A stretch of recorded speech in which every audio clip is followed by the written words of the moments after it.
think you're mad, too unstable, kicking in chairs and knocking down tables in a restaurant in a West End town. Call the police, there's a madman around, running down underground to a dive bar in a West End town.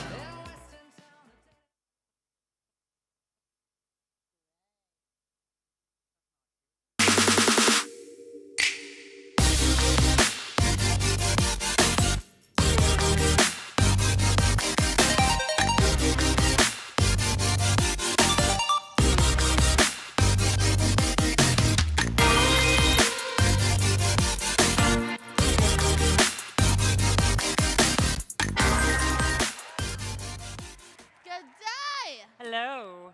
Oh, what a wonderful tube we're in. It's a nice box to be in with you guys. Hey. Welcome. Come on in. Come on in. Let us introduce ourselves.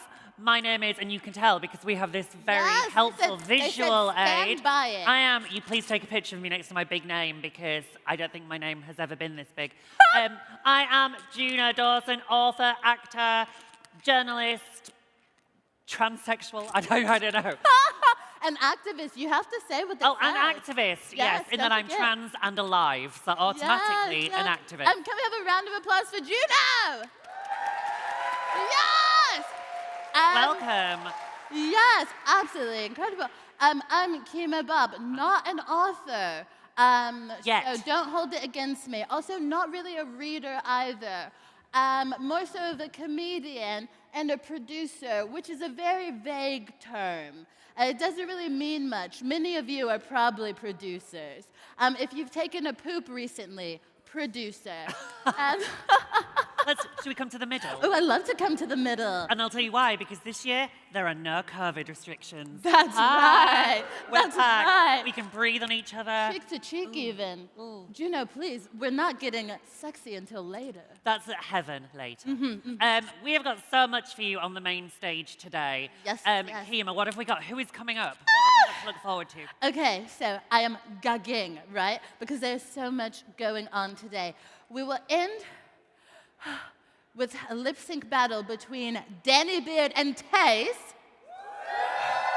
Absolutely incredible. But also on this stage, we will see Dakota Schiffer.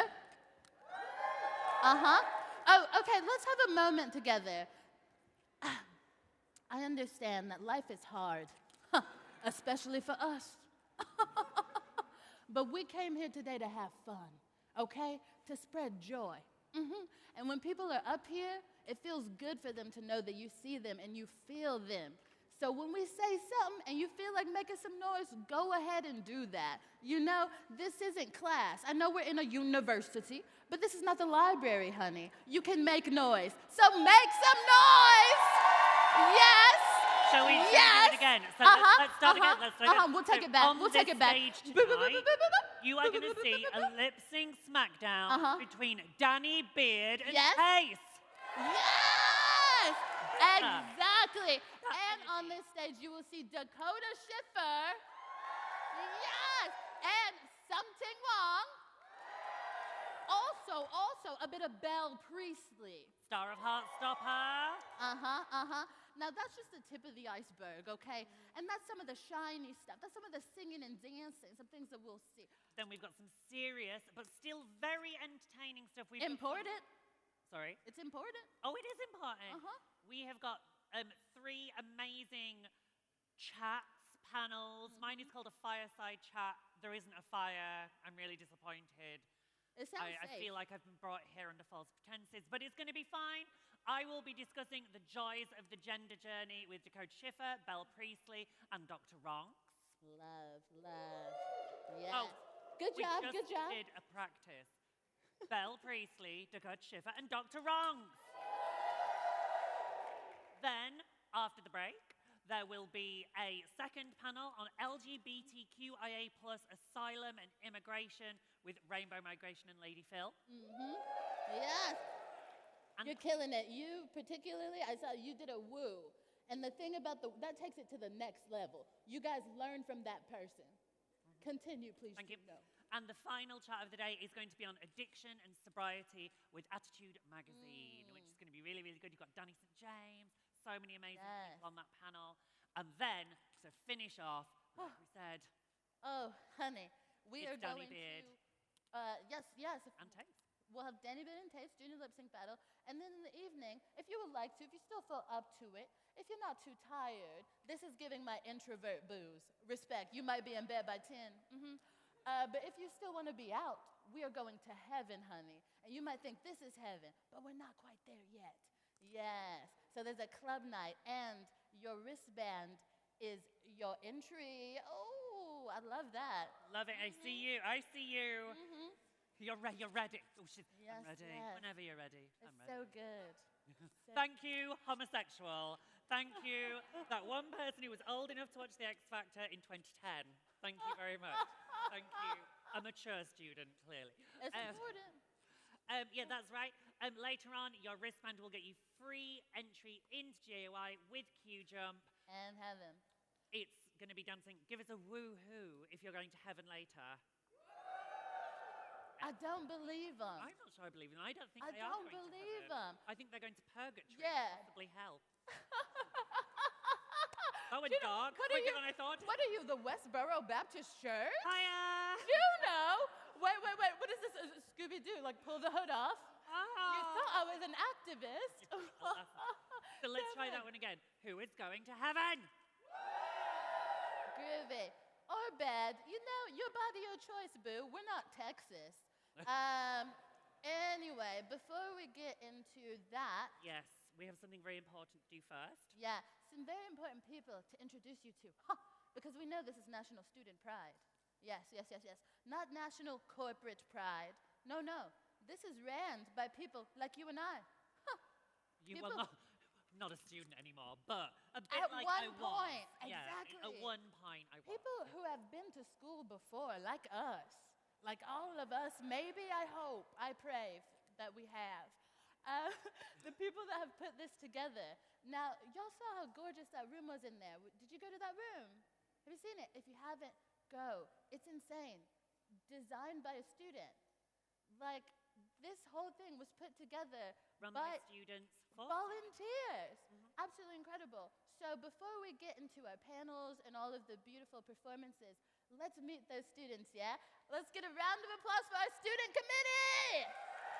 Come on up, guys! Come on up. Yes! We'll leave it with you guys. Yes! Keep it going Keep for the going. students! Yes! Hello, good. Yes. The student committee. There's surprising students number on of the them. committee. So many It takes an students. army. Committee. Oh no, they're still coming. Just the committee. like everybody's diarrhea. on the committee. People- For the committee. We're not finished. There's more. Oh wait, Committee. there's more. You want Everybody's another on one? the committee. I'm not on the committee. I wish I was on the committee. It looks so cool. The committee. Let me on the committee. It's explosive. Ooh, the committee. Yeah. Hey! Bye, committee. Good job. Welcome to National Student Pride. I'm Amy from the Student Pride Committee. I'm Jonathan. I'm Caro.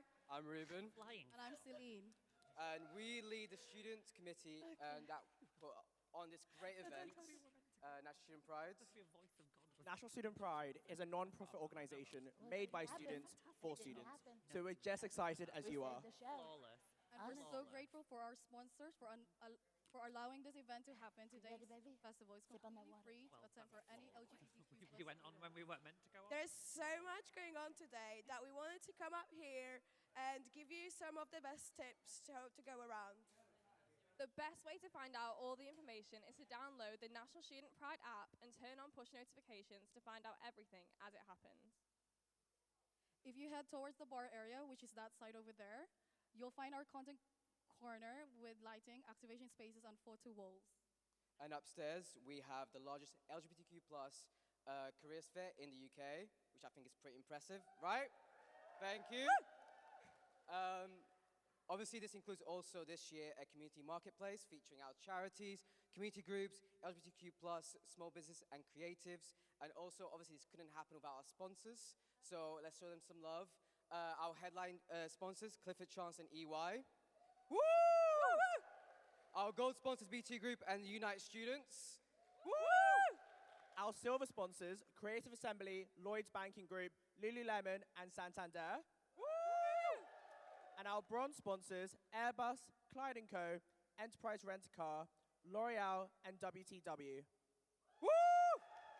So today on the main stage, we have conversations about the joys of the gender journey, LGBTQ plus asylum and immigration detention, and addiction and sobriety.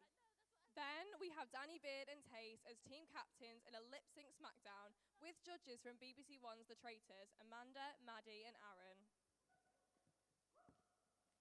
And don't forget about our TikTok room upstairs where our favorite LGBTQ plus TikTokers are holding meet and greet in the room full of therapy puppies. And in that same exact room as well, we have our LGBTQ plus academic conference, Researching the Rainbow, so make sure to check that out as well. We've got a lot on in store today, but definitely keep with all the powerful conversations we have going on. After all, we are a Pride event. National Student Pride started in 2005 as a protest against a homophobic rally at Oxford Brookes University. And we have continued that fight today, standing firmly against hatred and continually striving to improve the LGBTQ plus student experience. And remember to use the hashtag Student Pride to join the Pride of conversation and get your message up on the screen.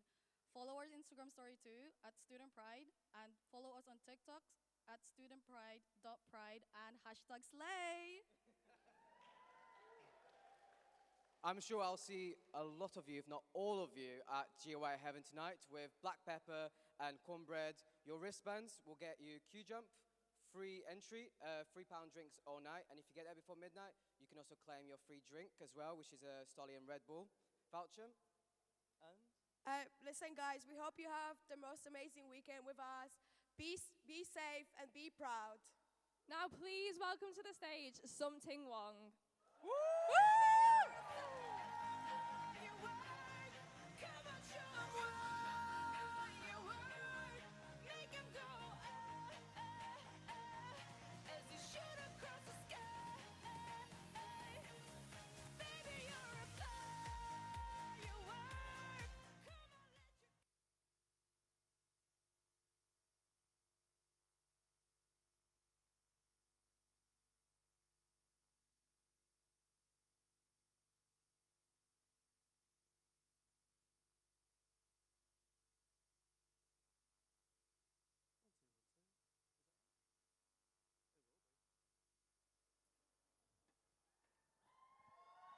Hey.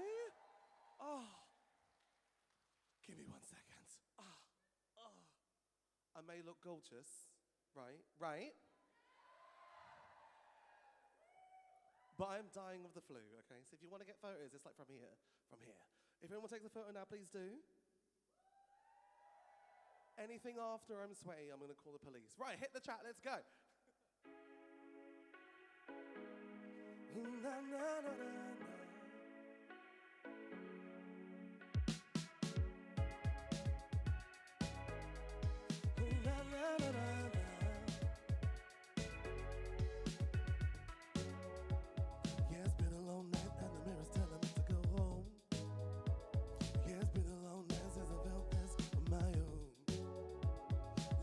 Went by romance and a few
Fire in your lungs, get by the devil on the tongue. Oh no, don't need to be loved. I see my lips on your mouth. Everybody's looking now, baby. Ooh, you know it's true. Yeah, yeah, and I was born to run. I don't belong to anyone. Oh no, don't need to be loved by you.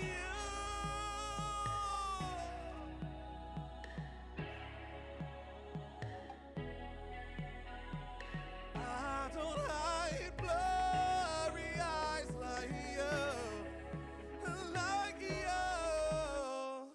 I was born to run, I don't belong to anyone. Oh no. Fire in your lungs, can't find the devil on your tongue. You know. See my lips on your mouth. Body's talking now, baby. Oh, you know it's true. Yeah, yeah, and I was born to run. I don't belong to anyone. Oh no, don't need to be loved by you.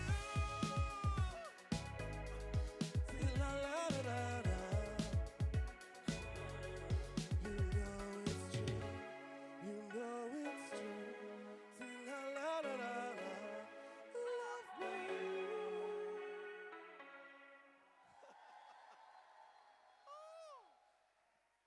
Thank you. I'll give you a sec. I'll give you a sec.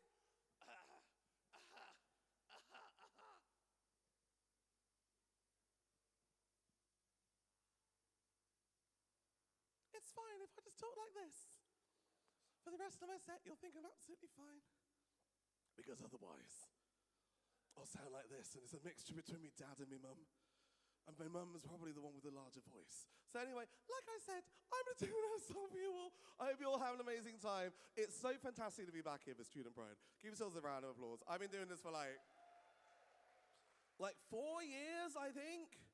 Good friend of mine, Ollie James Parr, organises this. Give Ollie a round of applause, everyone. For anyone who doesn't know who Ollie is the kind of person who will hit twink death in maybe the last year and the next 6 months. So if you see him, he is the older twink, but he's still gorgeous until he ends about 50, just like me.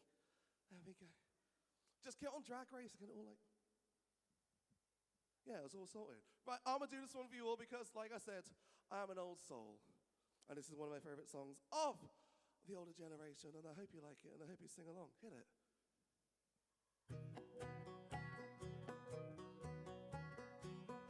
This is a song that came out when I was at uni, so like, it really does show how old I actually am. Yeah, I'm 50. We were both young when I first saw you. I closed my eyes, the flashback started standing there in a balcony of summer air. See the lights, see the party, the ball gown. See you make your way through the crowd and say hello. Red light is in my day, and little did I know. Oh, that you were Romeo, you were throwing pebbles in the daddy's head. Stay away from Juliet, but you were crying on the staircase, begging you please don't go. And I said, Romeo, take me somewhere we can be alone. I'll be waiting. All the left to do is run. You be the prince and I'll be the princess. It's a love story, baby, just say yes. So I sneak out to the corner to see you, making you blind, 'cause the dead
wondering if you were ever coming around.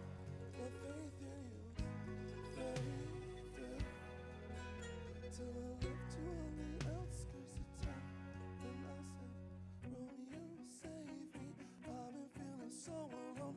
I've been waiting for you, but you never come. Is this in my head? I don't know what to think. He knelt to the ground and pulled out a ring and said, marry me, Juliet, you'll never have to be alone. I love the winter, all I really know is spoke to your dad, told me how to wait dress. It's a love story, baby, just say, yeah. Oh, oh, oh, oh, oh, oh. And we were both young when I first saw you. Thank you. Oh. Mwah. Love you long time. Bye. Give it up for something more! Absolutely incredible. This joke has been said a million times, but something definitely right. And let me tell you something about something, okay? Is ill at the moment, is socially distanced from everyone, but is probably headed back to bed right now. So a round of applause for someone who wanted to show up. Yes. And those vocals, honey, with the oh, we were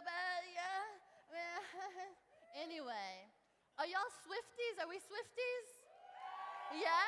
Respect. Do you know what? Back in the day, like teardrops in my guitar. Are y'all real Swifties? Do we know that? Oh, she was so sad. She was so sad. She was like, Drew looks at me. I can't even go to class. I'm depressed. Like, girl, she needed self-love. Anyway, let's move on with the day. We're about to get into our first chat. As you can tell, look at these couches, darling. Is this from Maid? Is this from Habitat?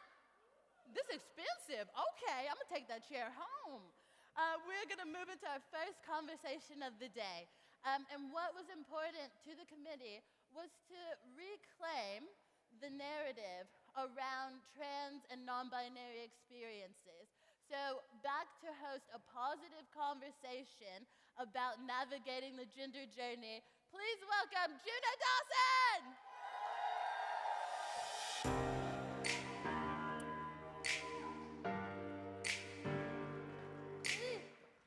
Break a leg, guys. Let's just keep it going. Could you please welcome to the stage my wonderful guest this afternoon? We've got, and you have to sit in this order, paying attention, Dakota Schiffer, Belle Priestley, and Dr. Ron Zakaria. Right. Immediately. Oh, and that's sorry, I thought we were doing it. I thought we were doing it one by one. I'm gonna already.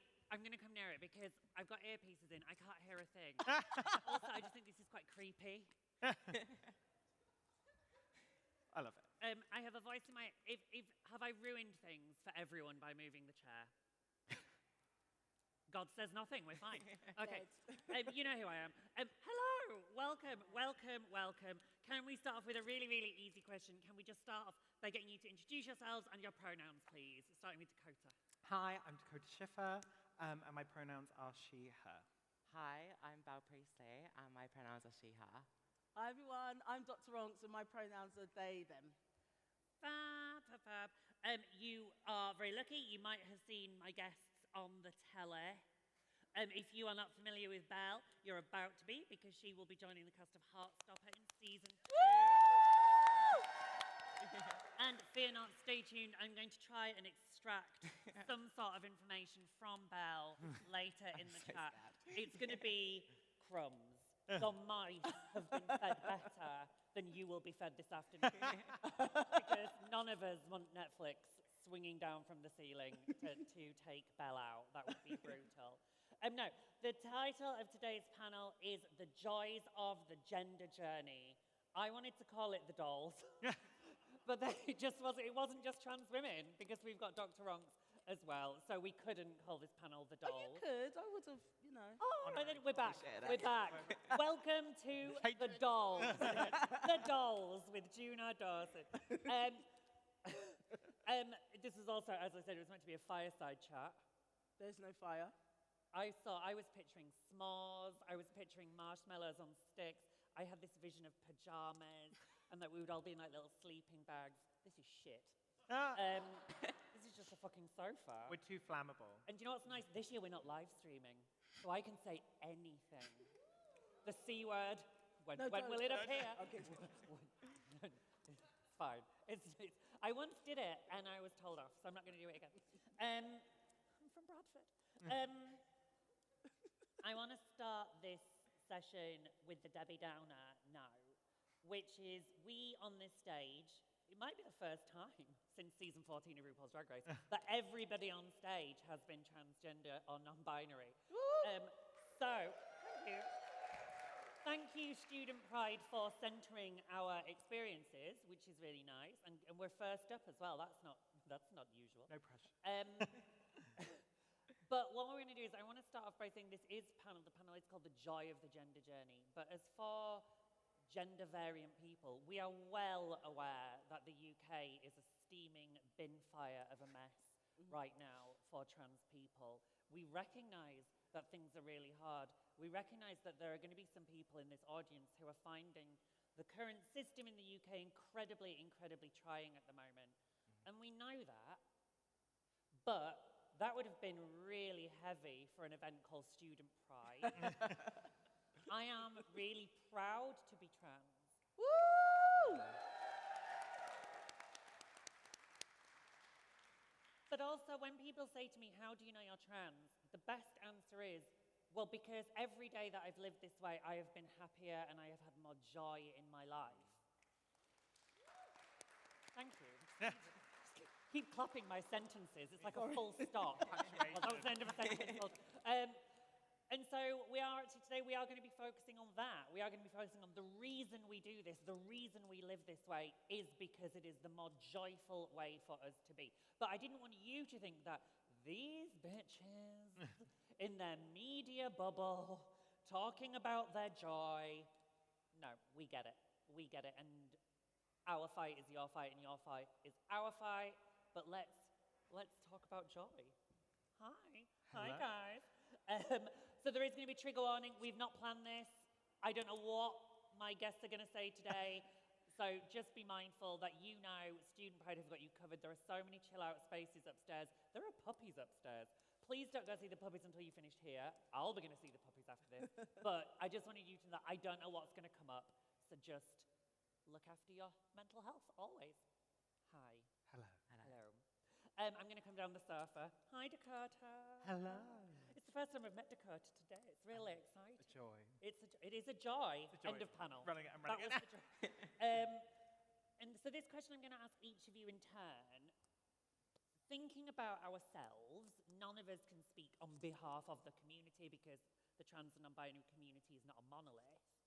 At what point did you yourself realise, hold the fuck up?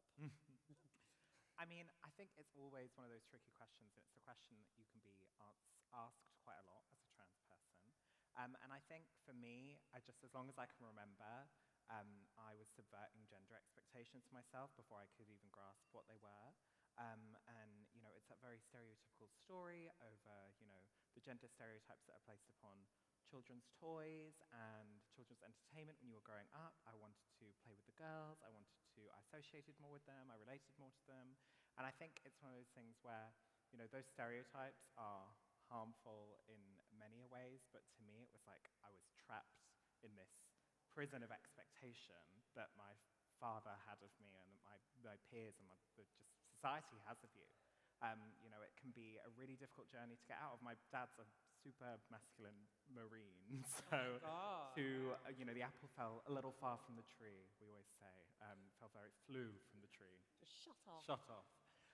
So I'd say from just as long as I can remember, I was subverting those expectations and nothing fit. It was always a struggle to try and, you know, present male and live a life where masculinity was a part of it in my presentation because it just wasn't a part of me naturally. And it's very clear to my parents that was the case as well. Belle, how was your experience? The same or different from Very similar to you, to be fair. I come from a small town, so... Well, which small town are you allowed to say? It's Netflix got that on them.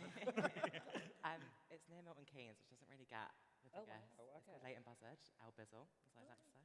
And basically, so I didn't know anyone trans. I didn't know what trans was. I just always, again, wanted to be a girl, play the girl things at school, be friends with the girls. And then when I turned sort of like 12, 13, like YouTube became a thing. I'm only 19, so it wasn't really around like when I was younger. And yeah, so I sort of learned from like online, like people like Monroe talking on like Piers Morgan, like that was how I sort of found out what trans was. And it was, the way I can describe it is like a puzzle piece, like finally clicking in, and it was like, it made so much sense. So, yeah. And Ronks, how was your experience? So you identify as non-binary?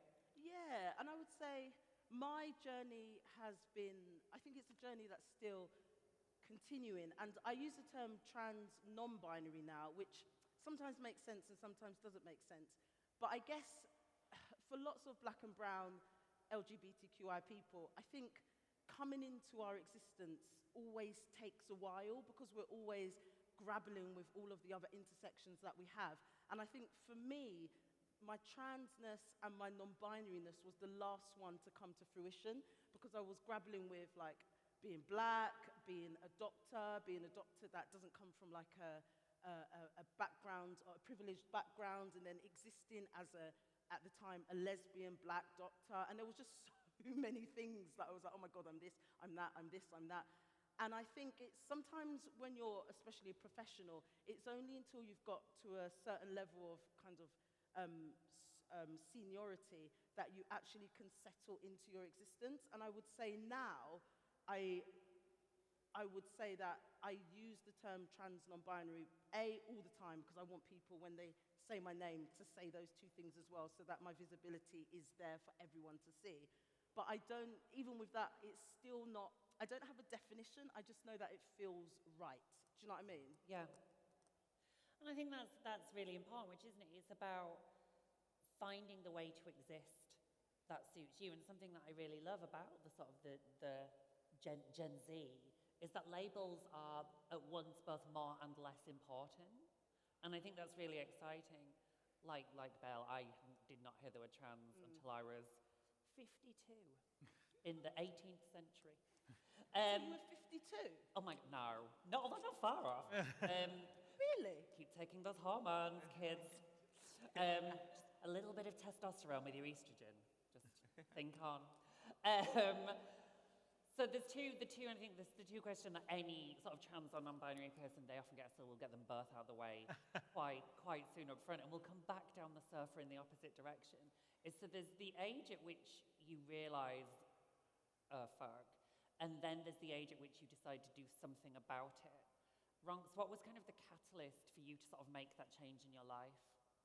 For me, the catalyst to make a change in my life was the extreme unhappiness that I was existing within. And I came really, really far in my career. I'm on telly, blah, blah, blah. And then I was just like, I don't feel happy. And I started to regress. So I stopped going to the gym because I was quite fit and was wearing lycra, and I'd be sexualized by cis men. And I stopped going out because clothes didn't fit the way I wanted them to. And then people would say she, her, and I was like, but I'm not she, her, I don't feel it. But then there's that embarrassment of correcting folk, even though you haven't technically come out. And it got to a point where I felt that I was becoming just less than what I was, despite my career going. So I saw, like most people, I realized I couldn't access, despite working in the NHS, couldn't really access gender care within the NHS. And so was fortunate enough to see a psychiatrist back then when you had to, and go into gender care and do everything privately. So I had my chest surgery, which I think probably was the day that when I came through from surgery was probably the best moment of my life, I think. Yeah, it really was. My friends captured it on my phone. I was very high on morphine, but I was very, very happy. And then starting T again is this like reaffirming. It's so hard. I'm so glad that we don't have words for it, because if we had words for it, then everyone would use the word, like everyone goes, hey girl, bitch, darling. I like that gender affirmation for every single person means something different, but it's a feeling that all three of us just go, yeah, I get you. When did it hit for you, Belle? So as soon as I sort of figured out what trans was, I actually like came out literally like the next day. No. Amazing. Like in the car to my parents, and I was like, God, they're gonna swerve the car. This is not gonna go to plan. Were you going really like, it was fast? really, Did you like, wait till the slow bit? And then, yeah, I came out at school, which was an interesting experience. How old were you? Oh God, probably like year 10, so what, like 13, 14? Yeah. Am I allowed to ask, how did your parents react? Did they swerve off the side of the road? No, I'm still here to tell the tale. To be fair, no, they were really good. Like, it took, my dad, it was a bit of a shock, but after like a few weeks, and they all sort of did the whole thing like, is it a phase? And I soon realised it was not a phase. So, yeah, and I changed my name at school, started wearing skirts, sneaked into girls' toilets from there. Now we're here. And how was it? Because I mean, to look at you now and the way you're speaking, happy big smile, was it joyful? Oh, absolutely not. It was, to be fair, I sort of just like went into school, kept my head down, like got bullied in bits and bobs, but that's the weirdest way to describe it. But yeah, I mean, it's just, kids are kids, aren't they? And to be fair, a lot of them now have like spoken to me since, and like we've sort of mended things, and like I don't like hold any grudges from school, but it was really hard, to be fair. And for Dakota, I guess your journey is somewhat complicated by your background in art, your artistry and drag. So at what point how did your transition and drag go hand in hand, kind of? Drag was heavily involved in me finding my trans identity. It came first, and it was something that I used at the time as I think a crutch, and it was very visible, and I very much relate to what you were saying, Ross, in that sense that I was diminishing as a human, and the only time I felt like I had any sort of gender euphoria was through drag, my drag artistry, because obviously you're presenting a hyper version or creative version of, you know, what just a look or something you imagined in your mind. And for me, I think, you know, my drag's come a long way since, and the drag that was on Drag Race came a long way after I came out, because, you know, before that, it was very much a crutch, and I was very rigid, and a presentation, and that presentation I was looking for out of drag, should have been, you know, where I started. And I think I come from a very different place in, I think, the trans medicalism debate. I'm sat on the waiting list 3 years strong, haven't been seen or, you know, received any sort of, you know, feedback or contact from any sort of medical. So it sucks, but... It's bullshit. I know, but we know obviously there's a trans healthcare crisis, but I also actually feel really proud to be sat here right now, and I've been socially transitioned for 4 years now. And medicalization isn't even something I think about that much at the moment, mainly not because I don't think it's an important process or it wouldn't be something I eventually pursue, but also because I've had to be resilient because of the healthcare that I've had access to me, and learn to love this version of myself right now. And I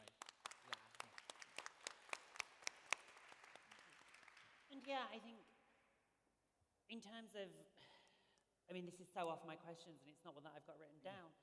But healthcare, obviously, Runk's mentioned it, and now Dakota's mentioned it. I can't sit here and pretend that for me as well, it wasn't a definite goal, because it's a very tangible thing. And when so much of transness is intangible, you can see why any of us would be like, well, I see this goal. You know, I see this goal, and it will legitimize the experiences that I'm having. But I think it's great, like you say, that we can still find the affirmation without needing a doctor. No trans person, no non-binary person needs a doctor to give them a stamp of approval. And we need to keep emphasizing that, because we're living in a society where we're all looking towards binary endings of existence. So you need to pass. What does pass mean anyway?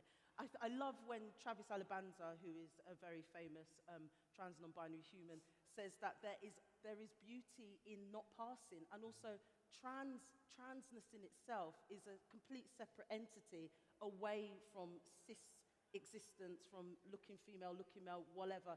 being trans is trans. And if somebody says to me, oh, you know, you're not as masculine as, or why haven't you got a beard, or blah, blah, I'm like, what does that even mean? Like, transness is a spectrum. So I really hope that the younger generation or people who are on the waiting list, etc., realize that medicalization is not, that doesn't validate you as a trans person. It helps with the journey, but our existences are unique, and we need to stop looking to the cis straight gaze into transness and just look at transness from our own lens, and then I think we'll just be a lot happier as And well. I'll say it again, we're so off my cards, they're not even in my hand. Sorry. But I don't think it, and I think this is something that's telling, that every single doctor I saw at the gender clinic in Daventry was a cisgender man. And now, 8 years later, I recognise that possibly my existence as a trans person was not best understood by those cisgender men. Shock. Everyone was shocked. I say that lightly. Yeah, my existence was somewhat designed so that I would look like a woman. Exactly. And what does a woman look like? I know. Well, it looks like me, Absolutely, but what they don't tell you is, P.S., there's a lot of other stuff, you know. You might want to think about your sex drive. Exactly. You might want to think about this. And I was not, the joy of, woo, we're off limits. You know, that I was not warned about that. You know, I was not told, you know, the treatment that you're embarking on has been put together by cis people to make you look like a cisgender woman. Exactly. It's important, I think, to really acknowledge the element of passing that comes into transness and why medicalization exists as a process for trans people and why that is so affirming for trans people in the first place, because it means safety. I think we look at it as this almost safe haven, and I think, you know, I had to surrender a lot in my brain to say, you know, I'm not going to try and pursue these things privately in my mind, because I wanted to be a public figure that stood for an existence that a lot of people are living in for trans people. And whether that happens in the future, whenever that happens and how quickly it happens, it shouldn't be something we, I think, put on a pedestal, because otherwise the way that people understand transness through medicalism, which I think is probably the social connotations of transness, the first question you get is, have you had surgery? Yeah. As opposed to like, I've lived for 4 years as a woman outside of drag. And it's without medicalization.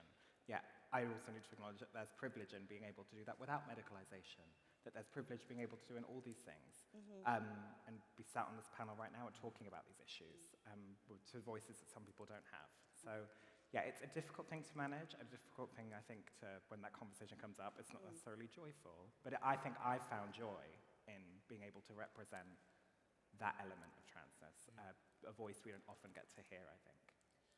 And it's well, clapping. And additionally, I mean, I don't know whether you would agree or disagree. There is despite the slightly perhaps misguided goals of the doctors that I saw, I enjoy existing this way. This is how I've always wanted to look. Exactly. Yeah. You know, when I was a kid, and when I was a really little kid, I used to imagine, what will you look like when you grow up? And it was like this. Yeah. In fact, interestingly, I was obsessed with April O'Neil from Teenage Mutant Hero Turtles, the cartoon version, not the Megan Fox version, which again ages me. So look at me sat here in my jumpsuit, like April O'Neil. So, you know, there is, even within the carnage of the NHS, I have found a joy. Because you've had to reimagine your future. I think if you're a trans person, we're constantly reimagining and unlearning what our future existence are going to be, because we are taught from day dot that it's all Disney. You know, I've spent my life looking, even now today I'm like, where is my Mrs. Right? Where is she? Where's my Valentine's card? Who's going to sweep me and look after me for the rest of my life? We're constantly living within these norms that society has created, when actually as a trans person, and by being queer period, for me that's about creating your own existence and creating your own joy, a joy that not everybody else understands, but as queer people we get, you know. So yeah, I never knew what I would look like when I grew up. I just hoped that I would still be alive. I shouldn't laugh. Well, but no, I know. I That mean, is like, again, it's real joy, talk. joy, Joy. of the- Sorry, joy of the sorry, gender sorry. journey, joy of the Joy. gender journey. But no, but that is, again, we said right at the top. I feel like I'm echoing. Is my voice okay? Am I right? It feels like we've acknowledged the truth. We all know it's not all Disney. I'm going to get back on my cards. I want to talk, so we've kind of, Dakota mentioned the word gender euphoria, which is, for my mind, the antithesis of gender dysphoria. I love that as a nation, as a world, we're moving away from the notion of you only get to be trans if you have gender dysphoria. I think that's like the very sort of 1990s way of the born in the wrong body, I was repulsed by my body. I think that's kind of petering out. Yeah. It's about the gender euphoria, and I'm going to start with Belle, no pressure. When did you first start to enjoy this new life you'd created for yourself?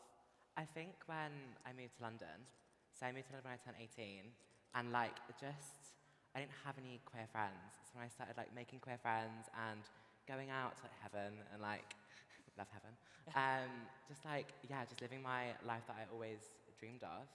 Yeah, I'd say probably when I finally left my Do little you town. remember a single moment, or was it a gradual? I think like the first time I went out and I was surrounded by all these drag queens and queer people and I was just like living my best life in the club. I was like, this is what I was made to do. This is like 10/10. I loved it. Dakota, how about you? Was there a moment where you were like, yep? I think it's funny. I was super insecure for a long, long time, and I was really insecure when we were filming Drag Race, and I had no idea what I was going to look like on camera. You have no idea. You have no control. You submit all control. Obviously, like they're going to edit it whatever you look like. And being out of drag as well is something. Drag is a heightened version I create myself. I'm very comfortable looking this way and being perceived this way, but I had no idea that I'd get so much love for the way I looked out of drag, and that genuinely, seeing myself on that screen do that silly confessional in my little Amish outfit, I was so happy that it was received positively and that people saw themselves in me in any way, and you know, it was almost like a group euphoria moment because I had so many people telling me that my visibility was important, simultaneously where I was finally acknowledging for the first time in my life that I actually was happy with the way I chose to present myself. And it's a very rare feeling for trans people to be confident in the way they look and to actually feel confidence for the first time in my life, a very rare feeling. I pinpointed now, episode 1. I was so happy with seeing myself represented that way. And Ronks, how about you? Was there a moment of gender euphoria? When and where do you experience gender euphoria? I don't think I've got any like moments, but I've definitely got pockets of joy. So one pocket of joy was when I do this kids TV show, and my agent said to the BBC team, "Oh, you need to now put Ronks' pronouns as they, them," and then get in my first script that said they, them. I was like, bitch. So that was joy. And then a second joy only happened the other day when I've now got a book out. I'm bigging myself up because no one else is going to. I've got a book out. Tell us the title of your book, please. And in it, it's on Amazon. Whatever you think about Amazon, it's there. And it says, Dr. Ronks is a lovable, loud, trans, non-binary, loudmouth. And I thought, yes, it's a shame that that joy has come from other people validating my existence, but, you know, #toxic sometimes. So those two elements of joy that I can remember, yeah. Now this is nice. Again, I don't think any of us can experience joy in isolation. No. And we've touched on friends, we've touched on family. Who or what has helped you on your way in your journey? Can we start with Dakota? My twin. I talk about you have a extensively a lot on television, essentially, and a lot.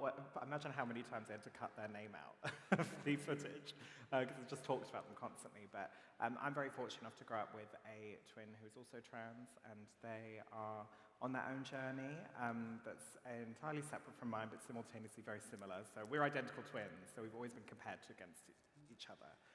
But to actually grow up with someone who also was going through pretty much the same things as you around similar times, I I could never imagine what it would be like to do that on my own. And I will never, thank God, I will never know how that was, because without them, I wouldn't, be as confident as I was today. So certainly, I thank my twin a lot for giving me that confidence, and that's meant the world. How special to have very somebody special. so close to go through that with. Amazing. Belle, how about you? Who stands out, or what stands out? It might not be a person, it could be... I think, going through school, everyone around me was so mean. So, when I got back home, my mum, because my parents, not to trauma dump, but, my parents divorced when I transitioned.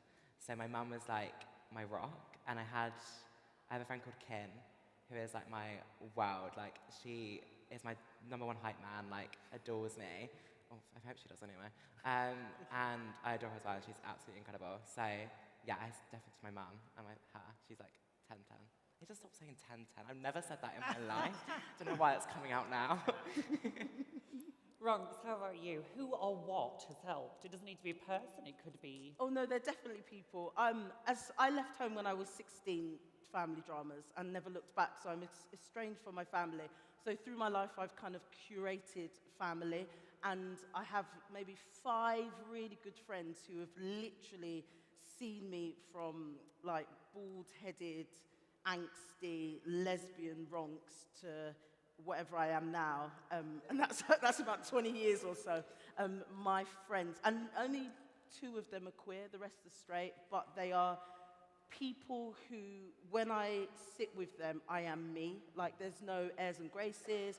We can have belly laughs where I swear I'm going to get an 8-pack afterwards. They're people that know I'm ill before I'm even bloody ill. Those are my people, and those are the people that I can call when I'm feeling sad, when I'm feeling happy. They hold me up. My entire human existence, warts and all, is supported by them. And it's to say that in the absence of family is a really hard thing to say, because most people, most LGBTQI people actually don't have family that support them. So I'd say to people as well, find your people and stick with them. And they may not be LGBTQI, but you know your people. Yeah.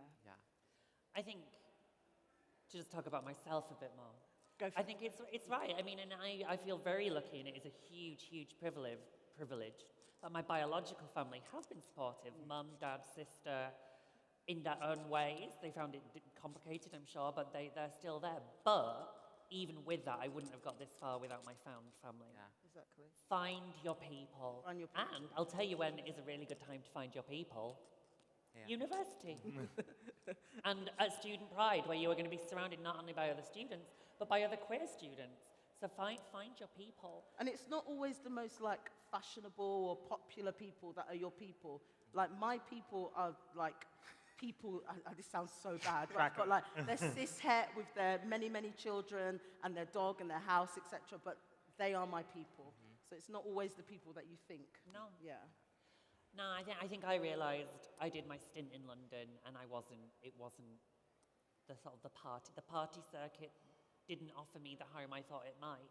And so actually my friends, I think in life you have your vodka friends and your cup of tea friends, and you need a balance of both. That's a great way of putting it. If you've got too many cups of tea friends, that can get a bit lonely, but if you've got too many vodka friends, that can be just as lonely as well. Exactly. I think do we all have both? That's a fabulous way of putting it. I'm going to change my life. I give you credit to use that, Dakota. That's yours forever now. Just out there classifying all my friends as which one was tea or vodka now. Tea or vodka. Tea or vodka. Okay, I like this question. I think it's the hardest question on the group panel. Brace yourself. I'm going to start with Ronks. Uh-oh. What is the best thing about being trans non-binary? Ooh! That noise, everyone. Sorry, you can tell I do kids' telly because that was so inappropriate. What is the best thing? What is the best thing? The best thing is that there is no definition, so I can self-curate my existence and nobody can tell me nothing. That's it. Elle. I think just living the life that I always dreamed of, that is just, you can't beat that. This is exactly who I wanted to be, and I'm so happy where I am, I'd say. Dakota. I think for me it's a community, and it's finding people that share those experiences with you and being able to celebrate that with people. You know, before, again, like I know moving to cultural hubs isn't always the right thing for everyone, but moving to London for me when I was at university and finding other trans people, that's certainly, I think, the sense of community is the best thing about being trans for me. You don't have to leave home as a queer person, but it can help. See these people leaving. They're off. They're off to find their people. We don't judge you. We don't judge you. We love you. We love you for leaving in the middle of my moment. Hi. Okay, now this is perhaps the second hardest question. Uh-oh. What is the one thing you wish you'd known 5 years ago, let's say? And we'll come back the other way, so Dakota will start with you. Honestly, I wish I'd known how long, I wish I'd known that medicalization, how long I'd be on the list for. And I don't say that, I say that as a joyful thing, because to me it's actually allowed me to live a life where I'm not so dependent or thinking about that, and if I can financially access it, or if it's something I even want to do in the first place. It's been, if I knew that before, I think the pressure, I think what stopped me from coming out for ages is knowing the stereotypical process can be, and what we're taught about trans can feel like this really long-winded and unachievable journey financially and physically. And the sort of passing at like a pinnacle of gender, being a successful trans person. And if I knew that wasn't the case, I wish I could tell my 19-year-old self that that didn't matter. And I mean, I'd probably still be in a similar position, but hopefully would have got there a bit sooner. Belle, how about you? So I'd have been 14. I'd have been in school, so probably just like keep going, and like it gets better. Like 5 years ago, I was a cleaner in a school, like had no A-levels, had no like plans for life, and like I think, yeah, just it gets better, and it hopefully will keep getting better. What I love about It Gets Better is it's been used a lot as like a community catchphrase, but it's also true. Yeah. Yeah. And I think yesterday I did a big speech for Attitude where it was kind of like, things are quite bad in the UK right now for trans people, but the great news is it can only get better. Yeah, it can't get worse. It feels like it can't get worse. And so strangely, even I yesterday found myself thinking, yeah, it gets better. Wow, it's an oldie, but it's a goodie. Yeah, it's still true. Yeah. And Ronks, what do you wish you had known? I wish I had known that there was a pandemic coming. Oh, Zero lies. I wouldn't have believed you. I would have thought it was science fiction. But. Zero lies. Honestly. I think it is and sorry to jump on what you've said, I think it is that it gets better. And it gets better in not that binary way again, it's incrementally better. So for every kind of 5 steps we go forward, we do go 2 back a bit, but we're always, the sum of everything is a forward motion. And I think that's what we have to just remember, that we are not where we were in the 1970s or 1950s or 40s. It is getting better. And the generation coming up, your generation, babe, they are amazing and visible and doing things that my younger self, couldn't even imagine. It wasn't in my imagination. So, yeah. And I forget that sometimes Yeah. as well. I forget, even though it is a bin fire, in the 80s, we weren't even legally recognized. Exactly. You sort of think, sometimes I get quite misty-eyed about, oh, it must have been really lovely in the past where you just went into hiding and you denied you were trans and you took yourself off to Casablanca to have surgery and then, you you lied your way through life. But then I think, no, that's insane. Yeah, right. Like, I stand before you, a married woman. I was able to legally get married as a woman. These things are gifts, And the problem is our government is trying to take our gifts away. I think a good way of looking at the bin fire that it is right now is to say it's a reaction to how far we've come. Yeah, exactly. And I think, to me, if I hear another transphobe be giving a platform, I think, well, that's only a response because another trans person has been given a platform. And there will be probably this fight going on for God knows how long, but I think that will only mean progress. And I hope it only means progress, but that's how I sleep at night. No, I think you're right, and I really think, again, this panel is not the joys of gender-critical feminism, but I think society will get bored. I think people are already bored. And I think in the Big middle of a efficiency, cost of right? living crisis, Yeah. post-pandemic, we've got Turkey, Syria, Ukraine, the world is in carnage. Do you know what people don't really give two shits about? How we want to live. Yeah. I think people don't. Finally. I think it's a slight newspaper confection. Yeah. And when people say, oh, but people up north, I'm like, what, like my mum? Oh, yeah, but old people up north. What, like my grandma? Yeah. Like, these people are real people, and they have trans kids and trans relatives. The world we exist in is not necessarily the world you see on the radio and television. Absolutely. Absolutely not. And the young people, like I say, they're reimagining existence. And when people say things like it's a trans debate, it's not a debate. We don't debate human existence. We exist. So I'm feeling like things are going to be. I feel safe in the knowledge that things will never revert so bad that we'll go, just back. I do believe that we are moving forward, and I think we just need to hold on to that belief that things are changing. And will we stand for it? Yeah. Oh. I needed a response. A very affirming response. Wow. And okay, to be fair, we've not done much call and response. Yeah. Are we going to stand for it? For what? I'm dead. But rolling back our rights, we're not standing. No, we will not stand. We got it. Got there. Now, that is the difficult portion of the presentation over and done with. And for the last 10 minutes, I want to talk about our day jobs. What is it like to be, I hate the fucking phrase journey, but what is it like to go on this journey, trademark? Very much in the full glare of the public eye. I couldn't afford to. I was already a best-selling author. Woo! Thank you. When I came out, so I couldn't afford to stop working. Like, I couldn't vanish for 3 years and not do another book and pop out looking like Caitlyn Jenner realness kind of. So it was, I had to keep going, and so everybody saw every step of my nurse job. It's all there for you to see, and that comes with challenges and the like. What has it been like for you to be very visible trans non-binary people? Can we start with Ronks?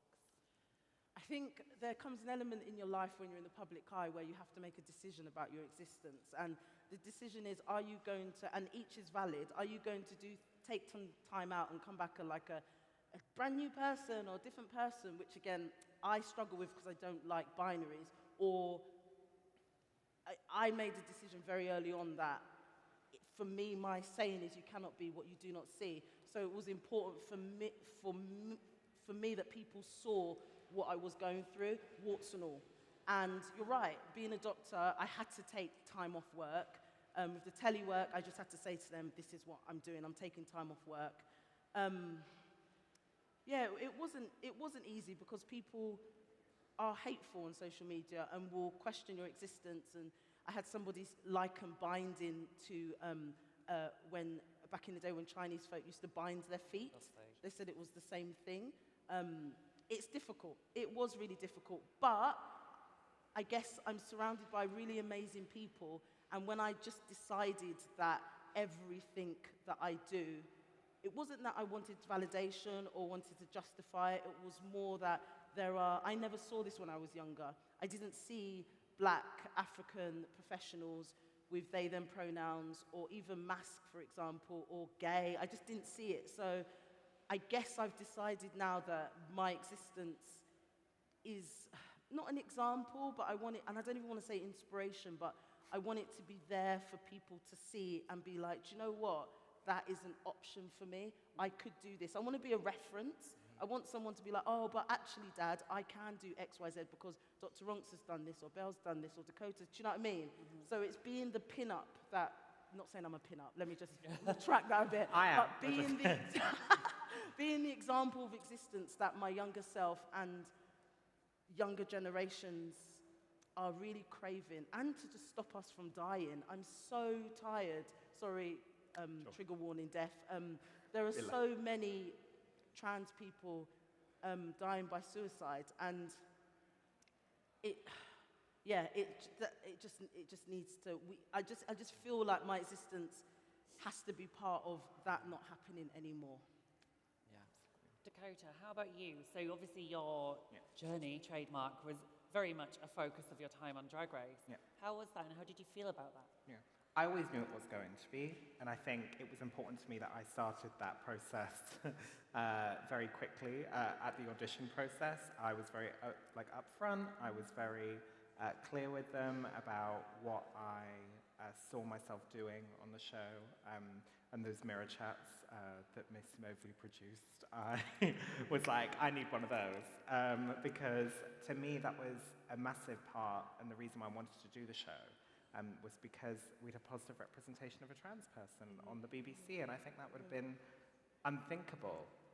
And it was certainly unthinkable to me. I just remember thinking they wouldn't want me because I'm too much of a risk or something. And I think it's one of those things where I think what I was so fortunate to see, and I hope that, I mean, I haven't got written feedback, but I know that the feedback has been so overwhelmingly positive from my time on the show and, you know, the talks I had about being trans that will go forward with casting decisions in the future, but also just in general more trans visibility in the public eye, because to me that's how this conversation, that's how this bin fire can change. It's because the more visibility, the more people have reference points. I saw people that I was just at DragCon recently in January, and I saw people coming up to my booth that I'd probably like be scared of in the street before, like I like out of just like a sheer like sociological standpoint. I was like, I can't believe these people are saying the things that they are to me, like how parents came, you know, bring their kids and were saying like, you help me understand my child. Like what other, like what,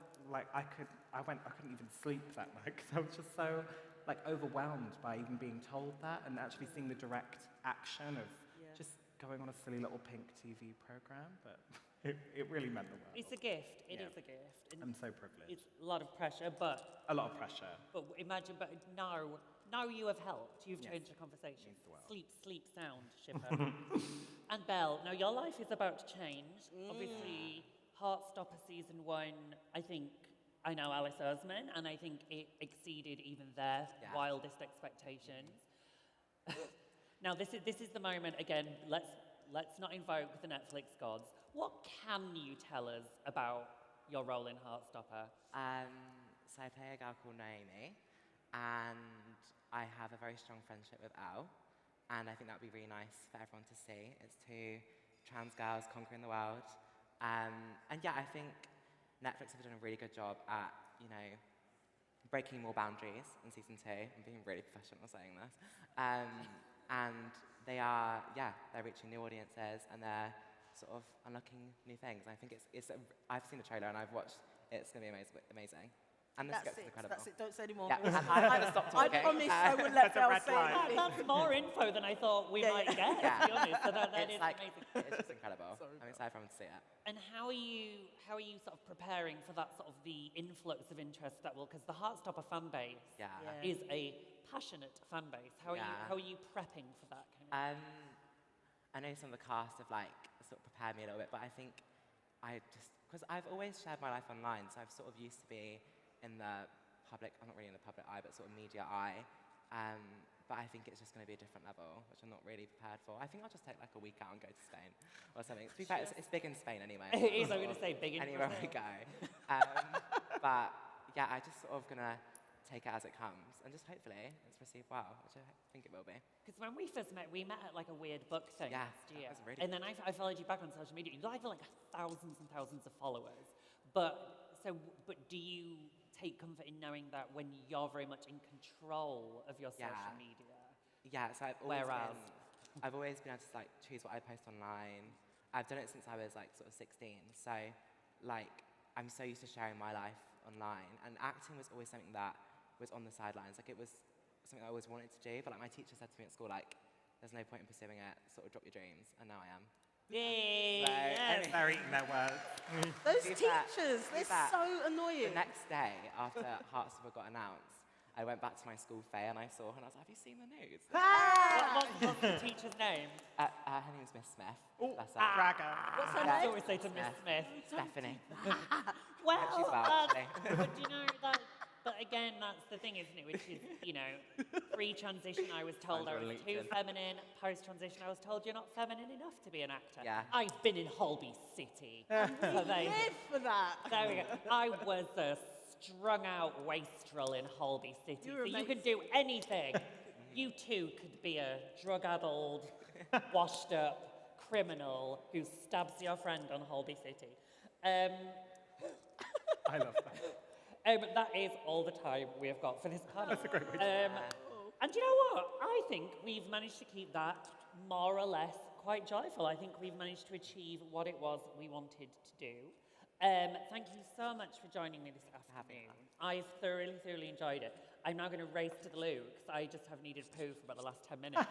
You know, when things are starting to get quite like, so yeah, that's where I'll be. See you in the toilet.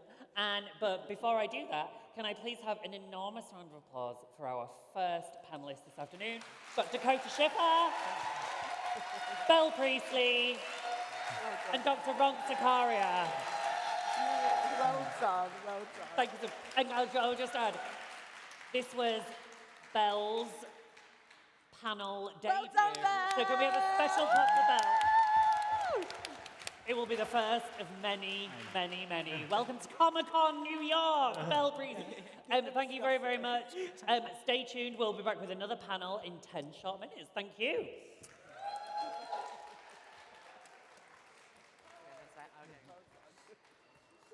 Thank you. There was one point where I was like, oh, this feels... No,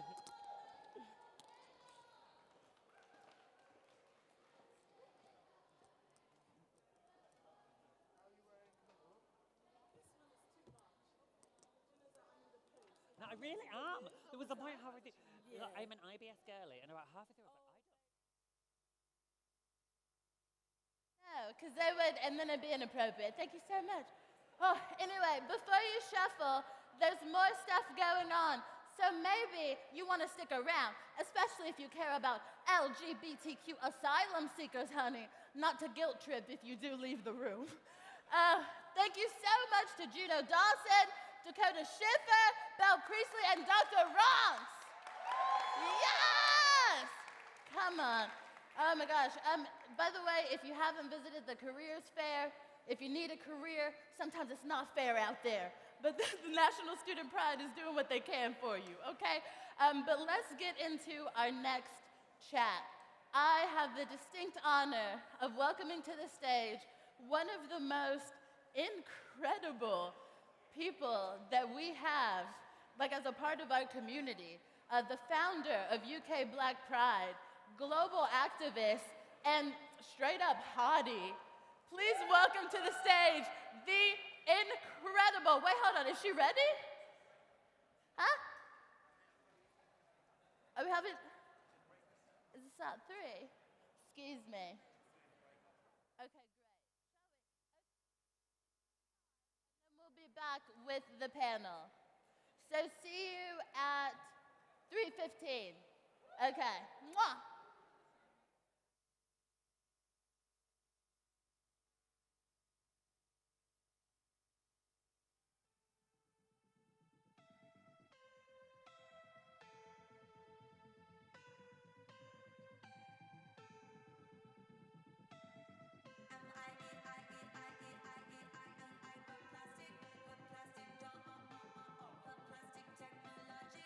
Open me up and cut me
she crying? What's the price tag? Who's that girl? Malibu Gaga looks so sad. What is this saga? Don't play with me. It just hurts me. I'm bouncing off the walls. No, no, no, I'm not your plastic doll. Don't play with me. It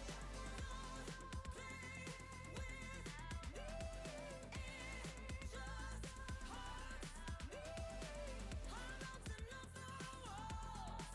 No, no, no, I'm not your plastic doll.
Is hung up and she is tired of waiting on you. How was your break? So like kind of good. You guys had a great break. You guys don't know how the break was, and that's fine. Sometimes we're not clear about how we feel. And it's okay. Guys, also it's okay to not be okay. All right? Let's take a moment for that. But that's not what this panel is about. So if you were here before the break, you know we had an excellent panel with Juno Dawson, Dakota Schiffer, Belle Priestley, and Dr. Rance. Another round of applause for them. Yes, but you know, because it's National Student Pride and it's giving, we're giving, so there's more, honey. Just to remind you again, careers fair upstairs. Also, if you're using a hearing aid, there's an induction loop in this area, but you'll need to come closer to the interpreter. And we also apologize that we didn't let you know before the first chat, but there's a lot going on, and we're volunteers. We apologize, and now we know. Okay, let's move forward into the future, because it's all we have. All we have is the present. Did you know that? Sorry, I won't preach. Anyway, I am honored to introduce this next panel. I won't tell you about everybody, because I'm not qualified, honey. I don't have the skills. If you looked at my CV, it's silly. It's absolutely silly. But what I'm going to do is bring on someone who can tell you about our incredible panelists, our esteemed, there's steam involved, and they are esteemed panelists. It is my honor to welcome to the stage a trailblazer, a groundbreaker, just a lot of stuff about land and being the first. The absolutely incredible Lady Phil!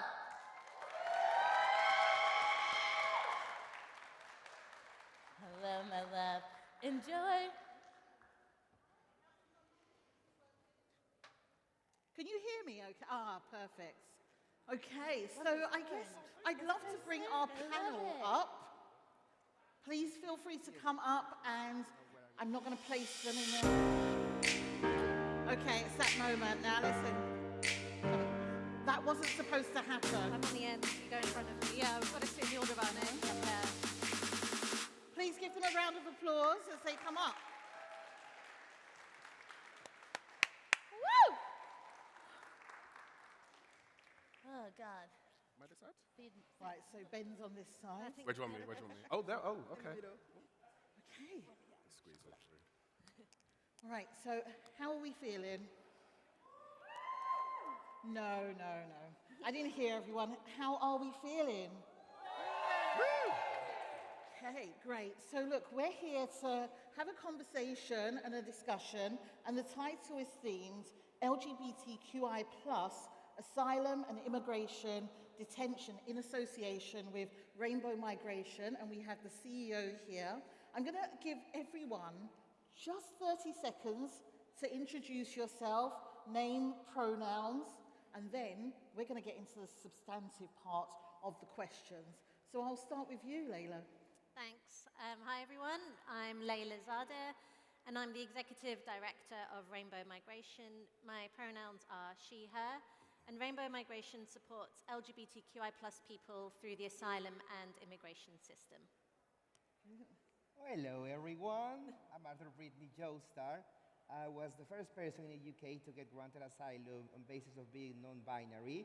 I'm part of the advisory campaigning group with Rainbow Migration, and I come all the way from Liverpool. Hi everyone, I'm Maud Gover. I'm the National Manager for Micro Rainbow. We provide direct safe housing for LGBTQI asylum seekers. Pronouns she, her. Woo!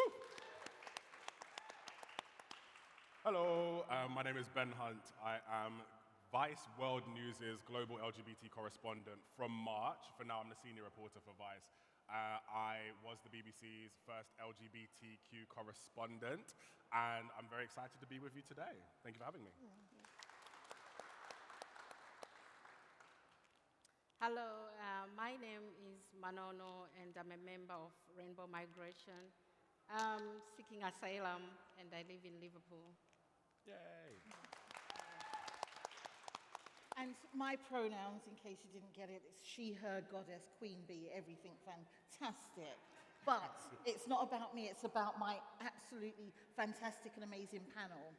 I am just going to give just a small warning that there may be things that are discussed up here that may trigger you, that may be upsetting. So please feel free, if you need to leave or you just need to take some time out, to do it, because this is quite, you know, this is a serious subject. This is a matter where often it flies under the radar and it's only getting negative press. But when we think about this is LGBT History Month and we talk about behind the lens, these people are working behind the lens, one, for survival, but two, this is about the equality, equity, freedom, and justice that we want to see for asylum seekers and refugees.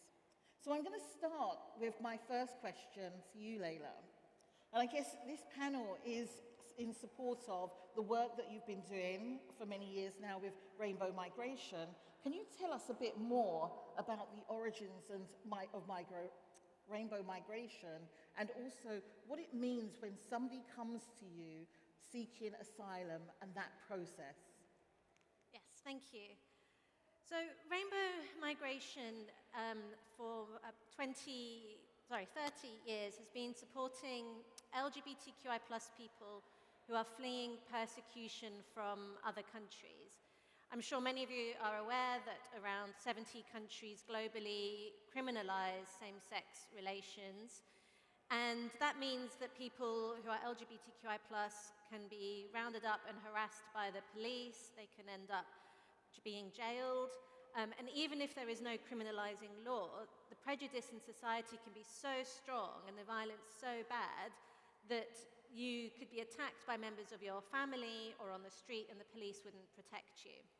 So what we do is we help these individuals if they're in this country and they're applying for asylum, and that's what's commonly known as being an asylum seeker.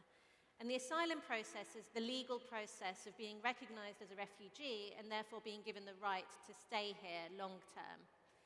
And this asylum process is very difficult and very challenging for a number of reasons.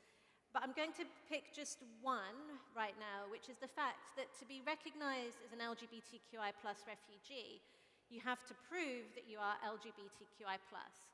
And I think that would be a challenge for anybody.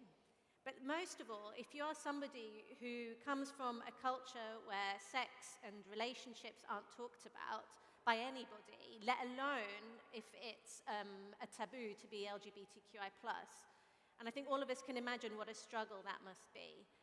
And it's quite frankly appalling that last year the government raised the threshold for proving that you're LGBTQI plus. And under the Nationality and Borders Act, you now have to prove to a higher evidence level that you are LGBTQI plus.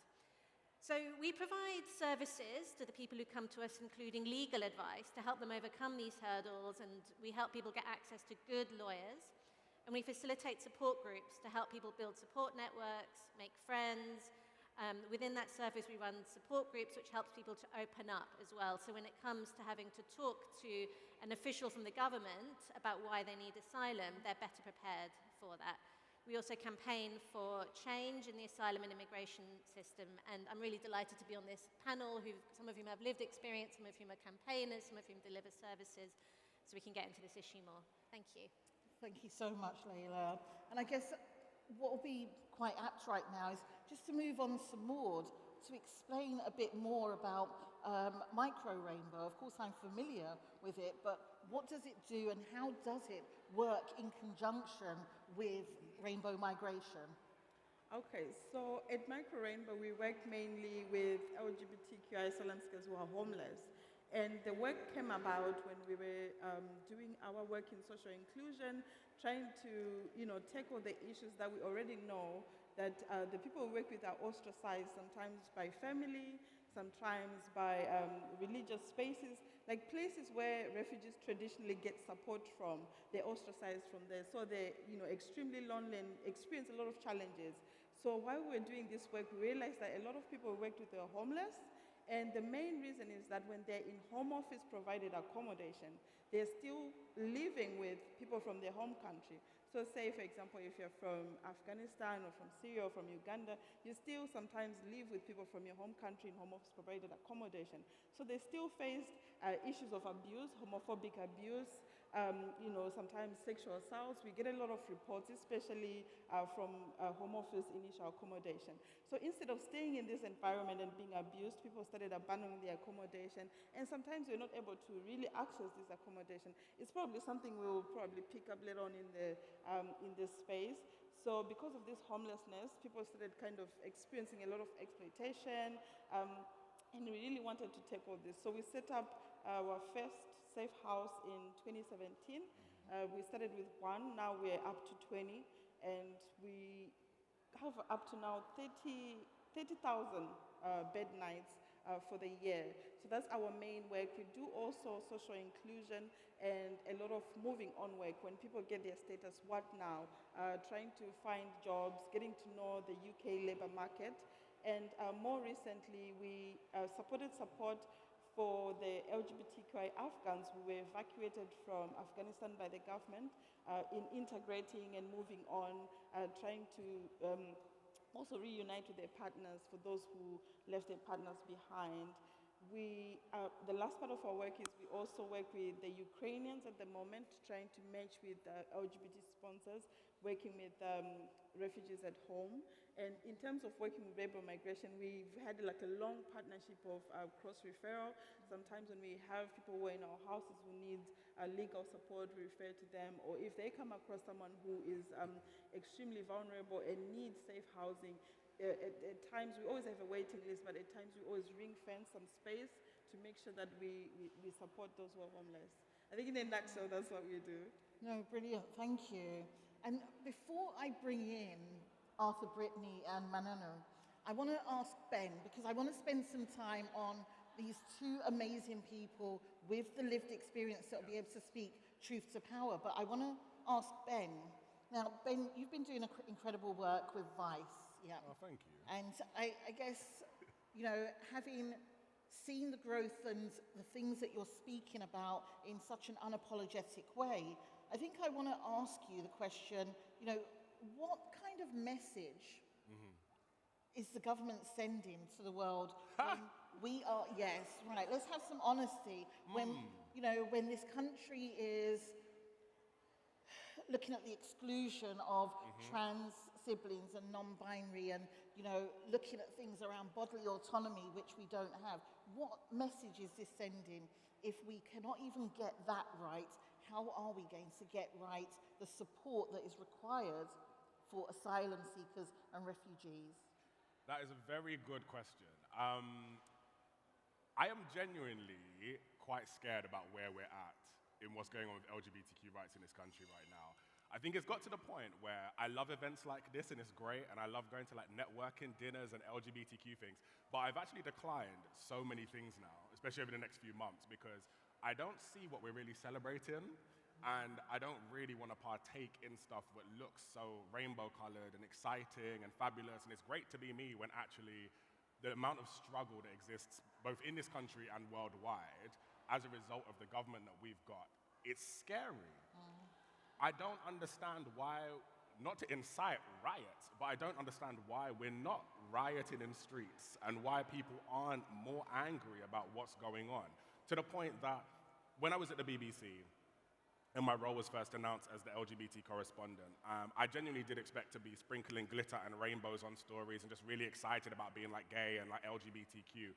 And what very quickly happened was you saw this rapid transition of just negativity around LGBTQ lives and experiences. And in I think it was 2017 or 2018, I was stood in the Downing Street Garden with Theresa May at her LGBT Action Plan launch. This launch of this big, chunky document about things that the Conservative government was going to be doing to support LGBTQ lives across the world. And it was really good. It was really, really good. And then just a few months later, we had Boris Johnson in government, and suddenly that was dropped. The LGBT Action Plan didn't exist anymore, it was gone. And what you've seen over the next few years is a real rapid decline in LGBTQ rights in this country. It's scary, to the point that some of the stuff that I'm reporting on, I get whistleblower testimony, I get exclusive, juicy text messages from MPs and people, and I'm just like, this is really happening? I'm like, what the hell? Like, how have we got to this point?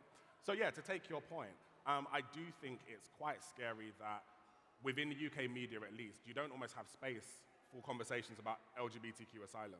You don't, because there's so much happening to people on a domestic level in this country, but they can't really think about what's happening to LGBT people in Uganda or what's happening to people in Rwanda or wherever else. I mean, tomorrow I'm supposed to be flying to Nigeria to do some LGBT stories out there and to cover the elections. And even for that, it has been so difficult getting access to people and getting access to the nation But I understand why a lot of journalists don't bother. It's tough. It's really, really difficult. Thanks, Ben. And you know, you mentioned it's tough, and I just want to really pay attention and acknowledge my two siblings here who have gone through the process. And please feel free to answer or not answer, because this is a journey that you have gone through and continue to go through, which has been difficult. You know, you've made history. You are still writing the history, the her story and the their story. Can you tell us a bit more, Mananu, about your journey and where you are at right now? Okay, thank you very much. My journey is really, really hard to understand.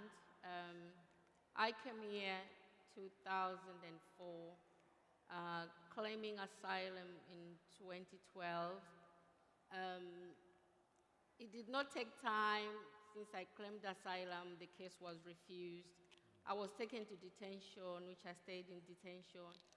They released me back to the community. I was homeless. For the first time coming to a foreign country, seeking for refugee, I ended up being homeless. Imagine, I'm a lesbian, and lesbian being homeless in this country, it's hard. It reminds me the way I was living life in Africa. Coming here, being lesbian and being homeless. Sleeping around town, parks, bus stops, I've done that. Life, it was really hard. Back in the system, the same thing. Can't believe me. Why now? Why today? I can't believe you. You've got no evidence. Remember, I've been living in this country for now 20 years. Where can I get the evidence? What evidence do you want? I still don't know what evidence they still want.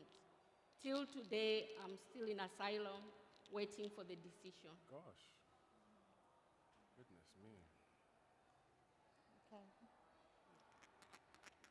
Thank you for sharing that with us. And, you know, I think often we forget, and I'm trying not to get emotional, but often we forget that just because someone comes to this country to claim asylum for their own protection, there's an added level of stress, frustration, hurt and pain, because actually sometimes the system shows them that there's racism that they have to contend with, there's sexism that they have to contend with, there's barriers around opportunities and just to be able to live in a way that feels like you're not being dehumanized. And that's why the work of rainbow migration and Micro Rainbow is so important, and the storytelling behind that in shaping that narrative.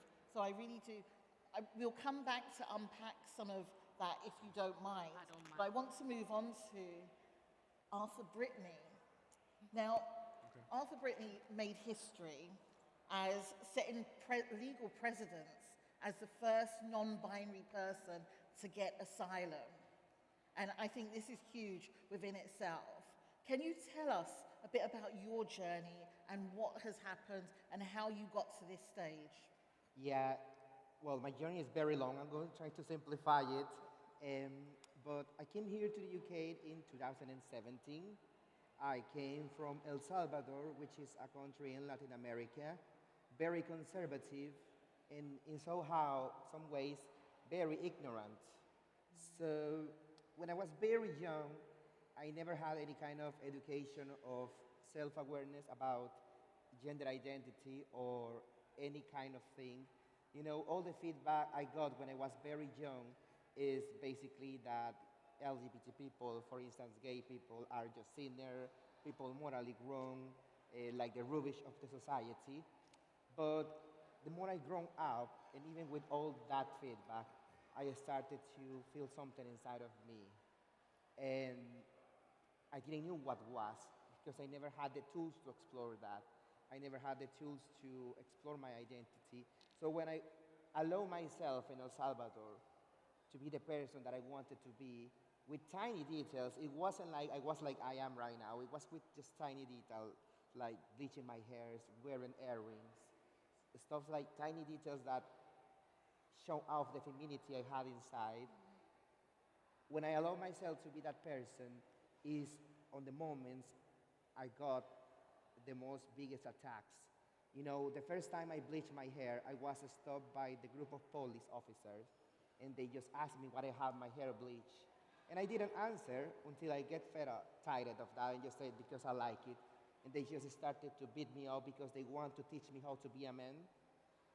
And that was something very brutal, and that caused a lot of trauma on me because it was like, I cannot live the way I wanted to live. But still there was something inside of me that wanted to get out and show up. So for many years in El Salvador, I lived like a double life. Some moments I allowed myself to be the person I wanted to be. In some moments I was too tired of the society that I hide myself like in a straight looking appearance. So if you look, for example, at my timeline on Instagram, you will see sometimes I'm like very blonde with pink hair. You know, in the next picture, I'm shaved. You know, so it's like I had those brutal changes because there was moments when I couldn't handle the society. So there was one specific breakup moment because I did activism in my country when they were the murder of 3 closest transgender friends. And I just started to question myself. Can I live here in this country the way I wanted to live?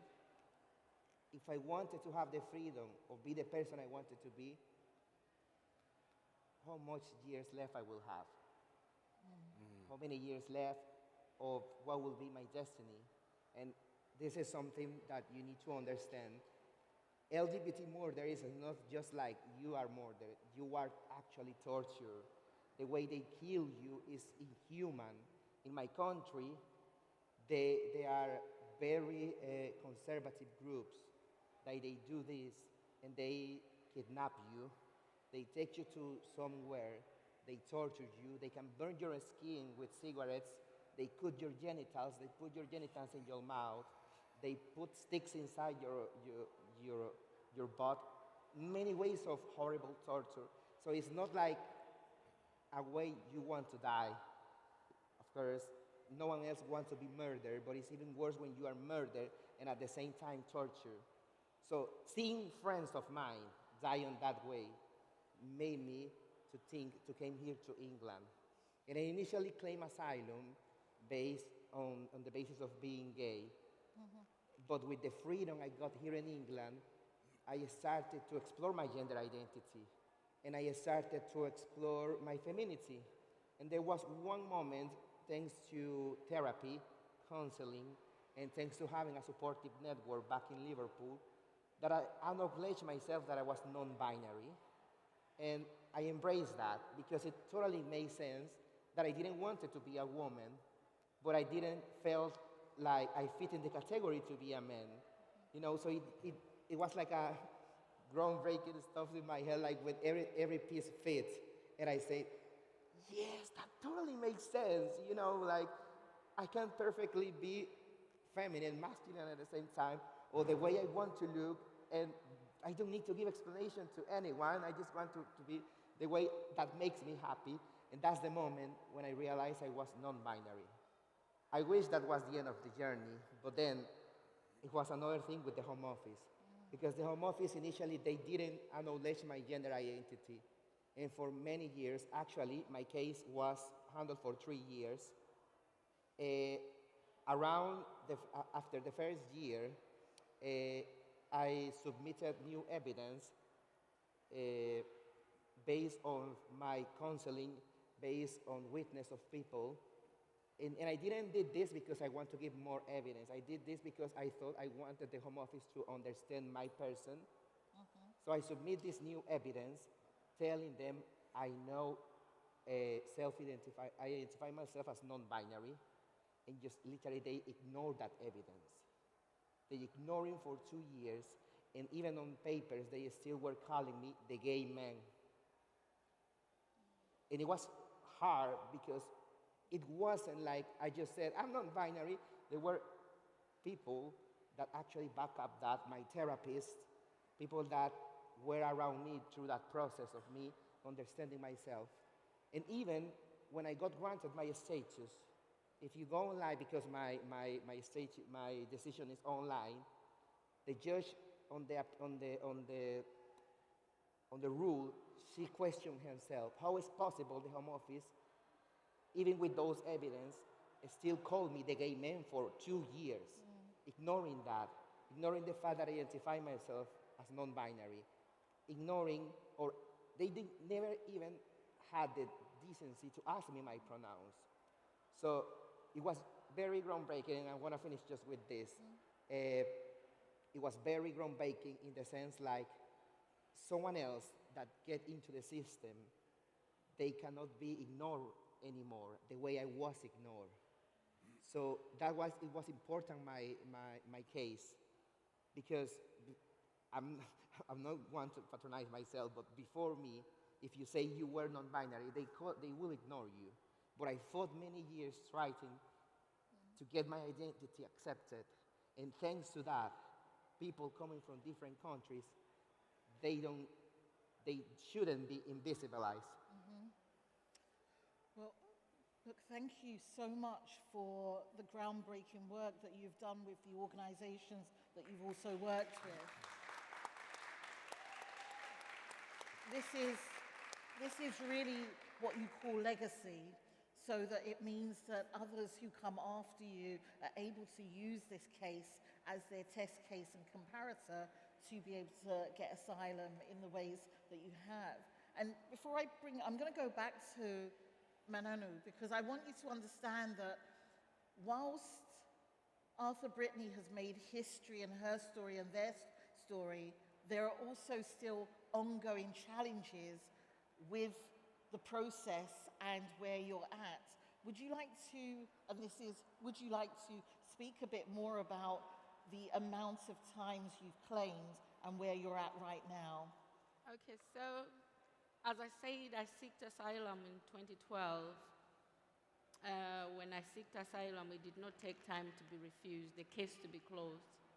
I remember I went to court 7 times before my case was exhausted. And I went to detention. I came back, I put a fresh claim. Again, it was refused after maybe 3 months. I was back again in detention. Then they released me that time. I put again a fresh claim, which was 2017. Till today, I'm still waiting for the decision they have not made. But to talk about the living now, I've never enjoyed my life since I came out as gay. I was thinking that coming to England, they will protect me in the way I want so that I can enjoy my life happily. That one has never happened. One, we're living in a life that someone is controlling us, not like we control ourselves. Even the houses that we live in, they have to tell us you can't bring anyone. I don't get the money. For 10 years, I've never seen money that I can say I've got money myself. I get a voucher. This voucher, I have to go to the shop and buy food. There is nothing that I can claim that, okay, money back, nothing. For 10 years. I came here, remember, when I was young. Now, I'm not young anymore. And when I say I've never lived my life, because I have a girlfriend, but because of the hairstyle, the girlfriend don't want to be involved. Because even herself, she went through a lot. So for her, she don't want to go through a lot. So imagine going to court with the girlfriend. They're asking you questions that once you make a mistake, they'll make a decision from that. Okay, that means you people, you are just lying. And when you hear that, really, it affects you mentally. So now, my girlfriend don't want to be involved in everything that is happening now. Because if you say this, they'll say that. So if I say I've never enjoyed my life for now, I can remember 10 or 11 years. I'm just living in fear. I don't know what is going to come tomorrow. It's very traumatizing. I go to the Home Office and sign every week on Tuesday. And on top of that, remember, I said I've been to detention twice. That means they can detain me anytime. I've tried to stop this, but they always tell me that I'm at risk of being deported anytime.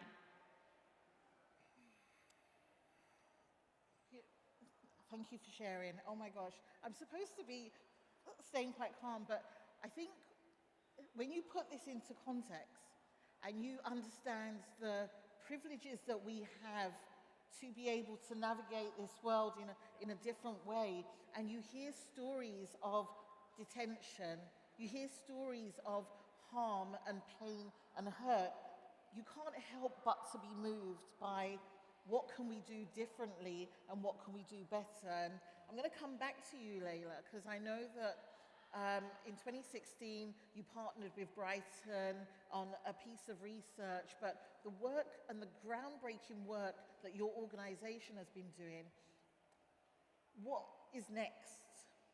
And how do you actually feel day in, day out when you are met with stories of pain like we hear from Mananu and also Arthur Brittany? Well, as I mentioned earlier, we do work with people directly and help people in the face of all these multiple challenges that people face.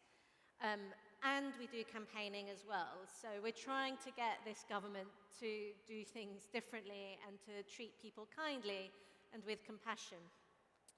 And there are a lot of dark stories and horrific experiences that people have gone through. But what gives us hope is the fact is, like, every time when someone does get granted, in our support groups, last year 18 of those people were granted from countries from Egypt to Pakistan to Iraq, for example. They got granted the right to stay in this country. And of course, it's always wonderful if we can get this government to actually improve a policy or to do something better. So despite the passing of the Nationality and Borders Act, which is a horrendous piece of legislation, we did manage to get them in the guidance on implementing this legislation. They wouldn't penalize people who come to this country not knowing that they can apply for asylum on the basis of being LGBTQI+, and therefore don't apply for asylum on the day they get here. They may apply months or years later. So we have got them to put into writing, okay, these people won't be penalized for doing that, for example. And one area we're focusing on right now is immigration detention, which Manono has spoken about. Detention means that people are locked up in prison-like conditions. They get taken out of our communities, locked behind bars, and worse than being in prison is that you don't know when you're going to be let out. People could be detained for a day, a week, months, or even years. And so you're counting up the days until you're released rather than counting down. And the UK is the only country in Europe not to have a time limit on detention. And if you are put into immigration detention, it's worse if you are LGBTQI+, because you are surrounded by people displaying the same attitudes that you have tried to escape, and people end up being abused and sexually assaulted and verbally abused, and that can also come from the staff as well, alongside other people who are detained. So we're campaigning hard to try to end immigration detention, or at least put a time limit on it, and just make sure that no LGBTQI+ person is ever detained. And Brittany is one of the crucial members of our advisory group for this campaign as well, and I'm really pleased that we have other members of that group here today, as well as our campaigns manager. Thank you so much for sharing that. Thank you. And Maud, let me come to you. I know that you understand the process and the system as well. And I want to lean into this word intersectionality when we're talking about asylum seeking and we're talking about refugees. Now, often when we take an intersectional approach to our work, what does that look like for Micro Rainbow in this instance, and also in the instance of how you have experienced it? Yeah, I think first I want to acknowledge Manon and say I understand your journey. I know, what you're going through is not easy, and I hope that things will be okay soon, because I have gone through the system. But I was quite lucky that I was part of UK Black Pride with Lady Phil, so that meant I had a lot of evidence, but still it took a long time.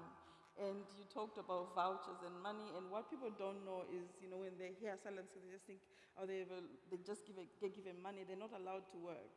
but the money is just £40 a week.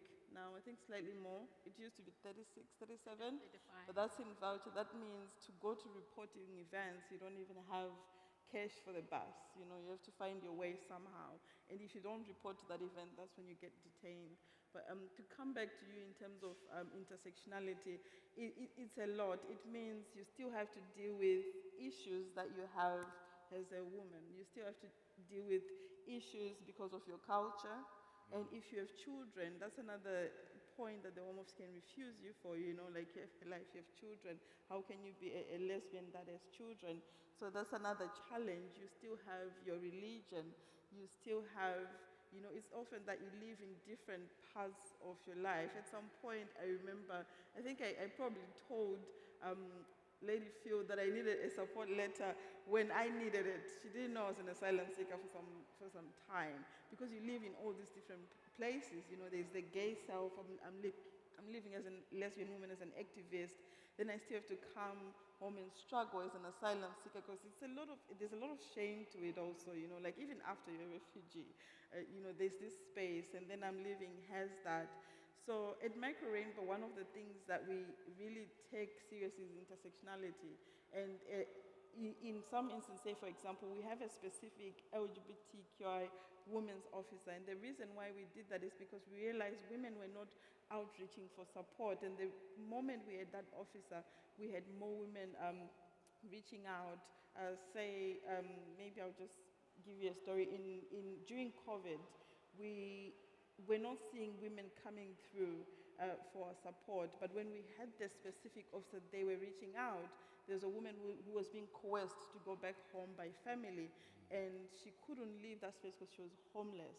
And she couldn't talk to us because the perpetrator was there with her all the time. So our outreach officer being available meant that she could text when she was free or when someone went to the shops. And it also meant that we could design how we were to support her, and we were able to, you know, get her when she was left at the airport and give her that accommodation support. But if we didn't have that specific intersectional support, she would have been missed, because all the outreach officers work between, you know, 9 and 6. And if there wasn't someone to say, okay, today I'm not going to work between 9 and 6 because I'll probably be waiting for someone to contact me after 6, we would have missed that support. So often we have to really look at who's being left behind. It's not only, you know, women. We have people who are disabled. We have people who are deaf. We have people that we kind of really don't, if we don't work in an intersectional way, we can leave behind.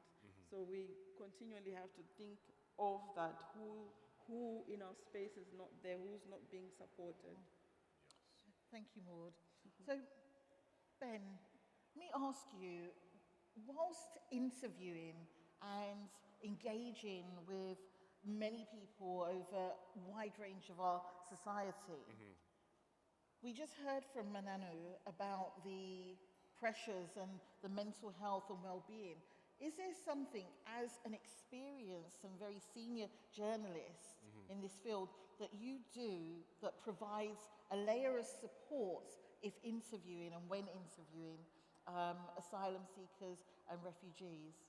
That's a really good question. I think the main thing for me is I just get a real vibe out of knowing that people's stories are getting told. And I know for a number of my colleagues that work in other news outlets, they're always caring about clicks. And one thing I'm very glad about for the BBC and for Vice is I've never chased clicks. It's not about that. It's about telling the right story. And sometimes that means that you won't see me on social media for about a month. I won't tweet. I won't put out anything because I'm working behind the scenes on something. But I know that when it comes out, it's going to be juicy and someone's story is being told in the best way possible. And that is really important to me because it means that everything I'm doing has some kind of value as a journalist. I'm very lucky that I've never reported from a press release, for instance. Everything has been original journalism. It's been investigations. It's been whistleblower testimony. It's been juicy, juicy stuff. But yeah, it's tough. It's really tough. And I'm not ashamed to say that, yeah, there'll be occasions where I'll be doing an interview with someone and I will just break down and cry because it's incredibly deep testimony. Especially when we're talking about intersectionality. I'm sat down with people from my parents' home nation, Guyana, for instance, the only country in the Americas where it's still illegal and technically there's like a death penalty for being gay. And these nations still exist. These places still exist. People are still trying to come into the UK based on the fact that they are LGBTQ, and I'm here. So when I'm sat down with these people, I'm thinking, this literally could have been me. This experience that you're having, this lived experience you're going through, could have been my experience had my parents not come to this country. And that's crazy to me. So yeah, it is tough, but the knowledge that their stories are getting out there is why I do it. Yeah, thank you. Now, let me, because I'm conscious of time and I've been told that I'm always late, but I think everyone's just early.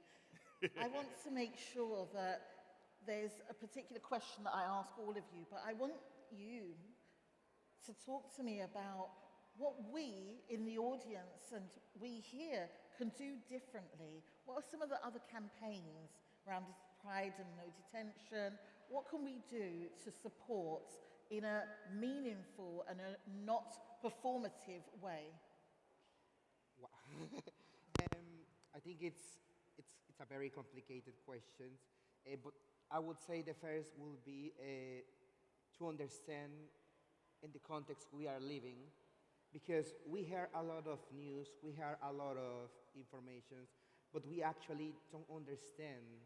And I agree, of course, it's sometimes impossible to understand from a privileged position what is happening with these realities, you know? So I would say the first thing, it will be contact your local charity. In this case, in London, it's Rainbow Migration. In Liverpool, we have Sahir House and Many Hands, One Heart. And local charities know better the reality of each community. The reality in Liverpool could be different to the reality in London. We have what happened yesterday in Liverpool. For those that don't know, a far-right group tried to burn an asylum seeker hotel. So that's something that actually worries me, even if I'm outside of the system, call it. It worries me what's happening to this country, you know. And I'm aware of the time, and I was in my head trying also to talk about the hostile environment. What is important right now, we acknowledge that the hostile environment puts LGBT people in more vulnerable positions. When I was in the asylum system, I was in an asylum accommodation and I get bullied. I had to change accommodation because I was almost attacked, because some person leaked my HIV status. So I was in a place when people came from countries where there's no sexual health education. And they thought I was a kind of radioactive person that just passed HIV like radiation. And they almost attacked me. If it wasn't because it was like a control area with people from Circle, I don't know what could happen to me. So it's very important we understand how the hostile environment, as LGBT persons, it puts us in a more dangerous position. We are more vulnerable because we are with people that have no education. We are more vulnerable because the authorities don't care about us. We are more vulnerable because we don't have sometimes the resources to seek for either mental health, either support, etc. So coming back to the question, this is like the context, so you understand why LGBT people, we need help, sometimes even more than other people, because we came from places when either it's being illegal, being LGBT is morally not admitted. So we didn't have like the freedom or the opportunity to live like we live here in England. So it's difficult for us to come out of that shell. And sometimes people need to come and break that casket. That happened with me, you know. People have to give me the tools, give me the spaces so I could explore my gender identity. And with something silly like, don't say someone you look weird when you are wearing lipstick for the first time, because the first time I wear lipstick, I was like, I look like the Joker. But people say, oh, you're wearing lipstick. Do you like that? How do you feel? I was like, I'm not sure about this, and I was very insecure about that. But sometimes tiny stuff like that makes a lot of difference. You know, you don't need to sometimes give massive donations. Of course, it's needed sometimes. But sometimes just have a space when you can be yourself. It helps you to get out of that casket. Thank you. Now, I'm told I have 5 minutes, so I have 10. Just, I'm going to turn my mic off in a minute. So look, before we end on a joyful, I want you each just to spend 30 to 60 seconds. What would you like the audience and those who are watching Student Pride today to take away from this conversation? And I'm going to start with you, Manano. Anyway, because I know that, to me, I know that you are a student and your voice, your skills, your communication can make a change. So for me, I'm asking, please, as LGBT women who've been to detention and experienced the life in detention, and also experienced the life homeless, and also experienced the life that I'm living today as asylum seeker, I'm urging you, please, use your experience, use your skills, use your communication to remind the government to treat LGBTQ people like human beings. Thank you.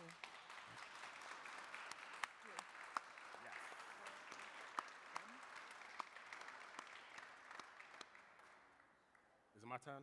Ben? Yeah. Okay, let's talk. I would like for all of us to support LGBTQ journalism more. I want for people to understand that we are in crazy times, crazy times.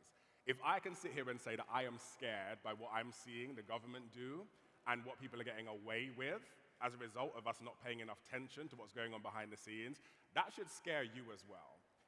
But for some people, it isn't. And I just want us to put the same amount of energy into understanding what's going on behind the scenes in terms of what's happening to LGBTQ people as we're putting into the latest seasons of RuPaul's Drag Race. Because I don't understand how we can be so celebratory and so happy about everything that's happening, knowing what is going on. Yeah. It's scary. It's really scary. And that's not to put a down on the events and not to put like a cloud over it. But if I need to be the person that's the dark cloud over a very shiny and bright and beautiful LGBTQ rainbow, then I'm happy to be that person. Brilliant. Thank you. Maud? I think my takeaway and ask it would be more practical. I know students have got so many skills, power, and sometimes time. Like charities like us also rely on volunteers. So we welcome time, we welcome skills, we welcome volunteers. We rely sometimes on volunteer interpreters. That's the main thing I can ask. If you reach out to us, ask what you can do, how you can support us. We have people who will be moving on into the new life. Sometimes they need help with writing CVs or getting to know the UK labor market, mentors, and sometimes friendships. So please reach out to us if you can support us maybe with our well-being, anything, just reach out to us. And for me, the important thing is also challenging ignorance. There's a lot of ignorance on what an asylum seeker is, who is a refugee is, and you all have knowledge. If you're here, it means you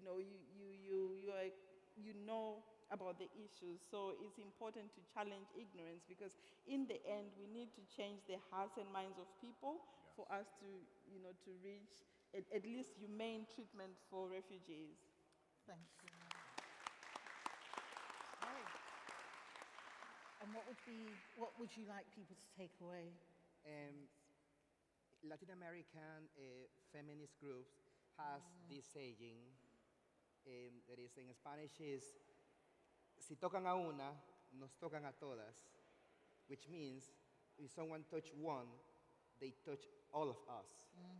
And I think it's very important to remember the people that put the hostile environment, the people that are making LGBT people more vulnerable, is the same people that currently are blocking transgender rights.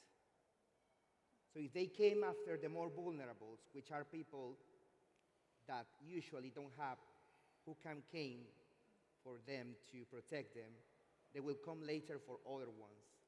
And they are not going to stop because they don't have the soul to understand us. So for those younger ones, I know it's a tricky one, but don't feel scared to get into politics. Don't feel scared of making your voice heard. Because at the end of the day, if we fight for our rights, no one will take away that from us.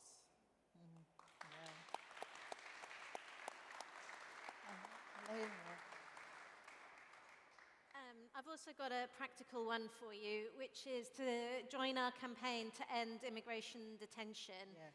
You can go to the Rainbow Migration website and click the button to join the hand raiser, or we have a stall here as well. So please do that today before you leave the room or leave the building.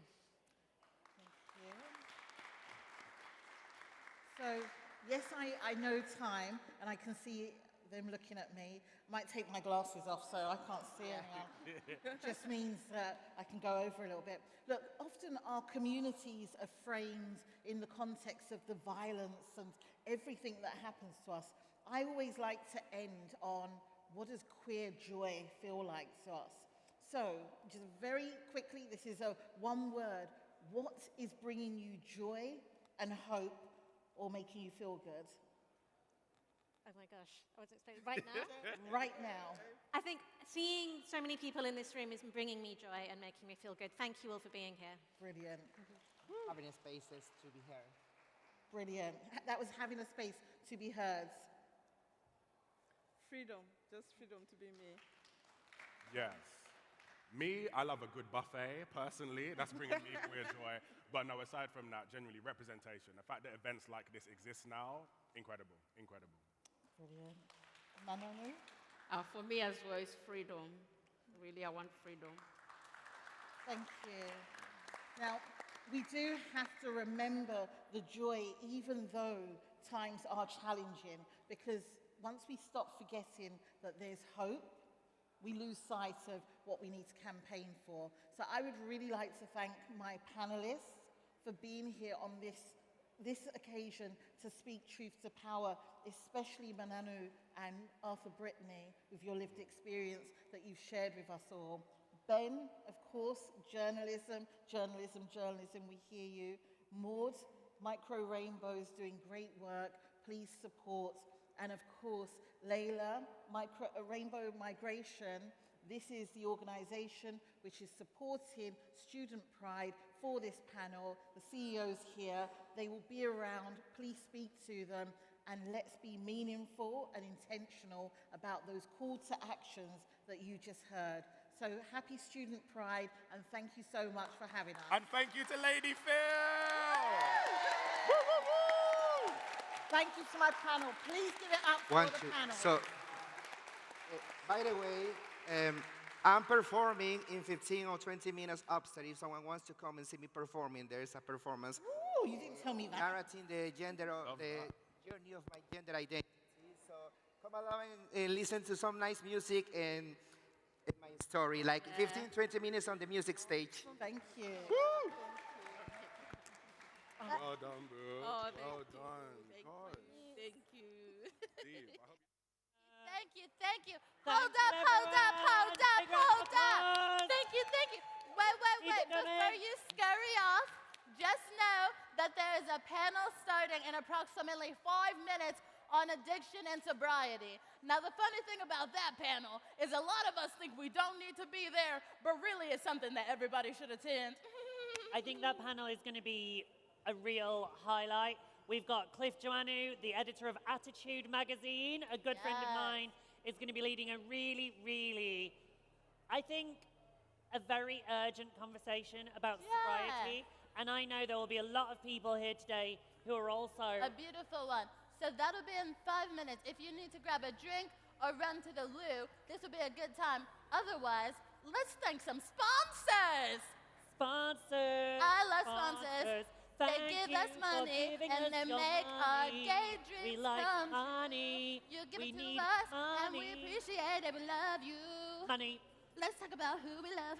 Okay, so there are tiers of sponsors, right? Because even though we're queer, there's no equality when it comes to the sponsorship. So let's talk about our headline sponsors. Ooh. Our headline sponsors are Clifford Chance and Ernest Young. Ooh. I think they are banks. I love it. I mean, I'm You not go. going to pretend If I you- don't enjoy shopping, and the way I shop is with money, Through a bank. and I have to use a bank. Yes. And the thing is, because you put it in the account, Yeah, and you can take it out of the account. you do that, and then you exchange it for goods and services. Yes. So if that's what these businesses are, then thank you for that. Thank you. Yes. Commerce. Thank you We for are- capitalism. Yes, we're a part of it. Thank you for that. Yes. Now our gold sponsors. Okay. Ooh. Can I get a ooh from you guys? Is that okay? Ooh. Yes. Thank gold. you for humouring us at this moment. Yes. Thank you for being with us now. You're my favourites because you're sticking with us during this bit. So Some thank people you. give up. You know? Not you. Not us. You've not given up. You're the best one. Uh-huh.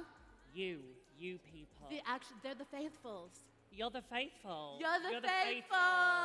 100% Oh, we found them. 100% We faithful. found them 1,000% faithful. A million. I'd say. Maths. Yes. They transcend maths.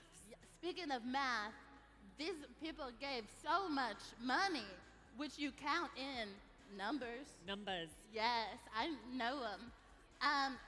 On the gold level sponsorship. Ooh. Nice. Oh, we have to thank the BT Group. Thank you, BT Group. Yes.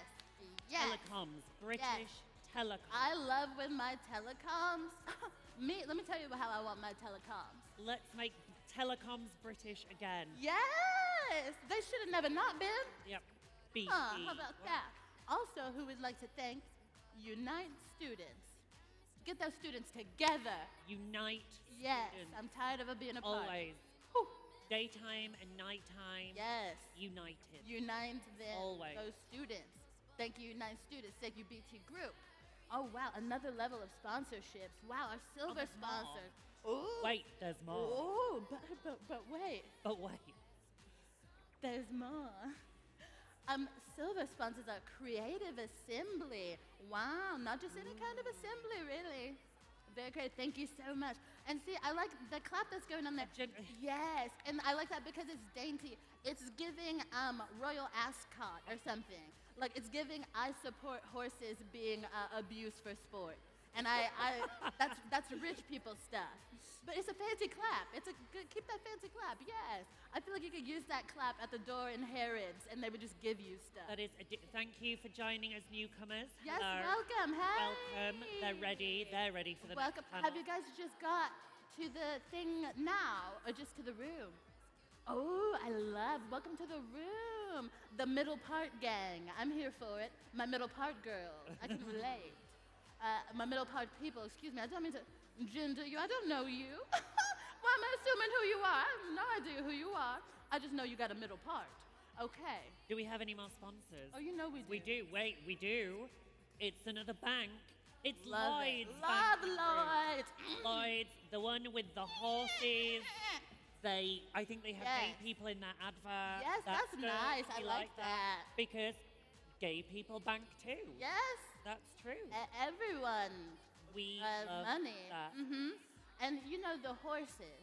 Yeah, are When I- gay. yes. The horses. The horses A lot are- of people don't know that actually those horses in that Lloyd's advert are trans. It's important. Yeah. It's important to note. But also, what a lot of people do know, and what I appreciate, is those horses are black. I mean, you can't deny it. It's there. It's the representation. And we both visibility. needed, really. wasn't it? Visibility. Thank you, Lloyd's. Representation matters. Speaking of representation, do you know what position this is? Wait, am I doing it? Am I doing it right? I think forward it's to go like fold? that. Yes. Yes. Yes, because you know who we have to thank? Who? Lululemon. Lululemon. Thank you, They make the Lululemon. yoga pants. Wait, oh, that got a bigger clap. That was. Yes, okay, you guys liked it That was more. like, can we all do the Nicole Kidman at the Oscars? Can you remember that year she clapped like this? Can we all do a Nicole Kidman clap? Thank you. Nicole. That's the energy I want you to bring in a Nicole. minute for the next I like panel it. as well.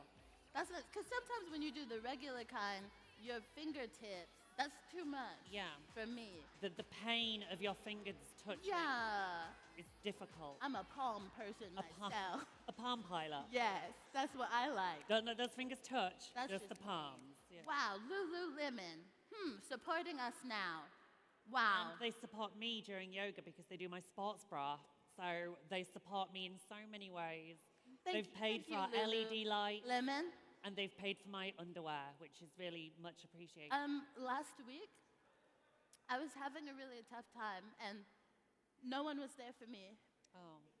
But then my phone rang, and it was Lululemon. And oh, God bless Lululemon. They wanted to talk, and they were there for me, and I made it, and just thank you, Lululemon. And we have one more sponsor. Okay, right. You'll never believe this. I bet crazy. you can't guess what kind of business our last sponsor is. It's because they have the money already. Like, the money's already inside of them, and so they have to let some go. It's heavy money. Our final sponsor for Student Pride.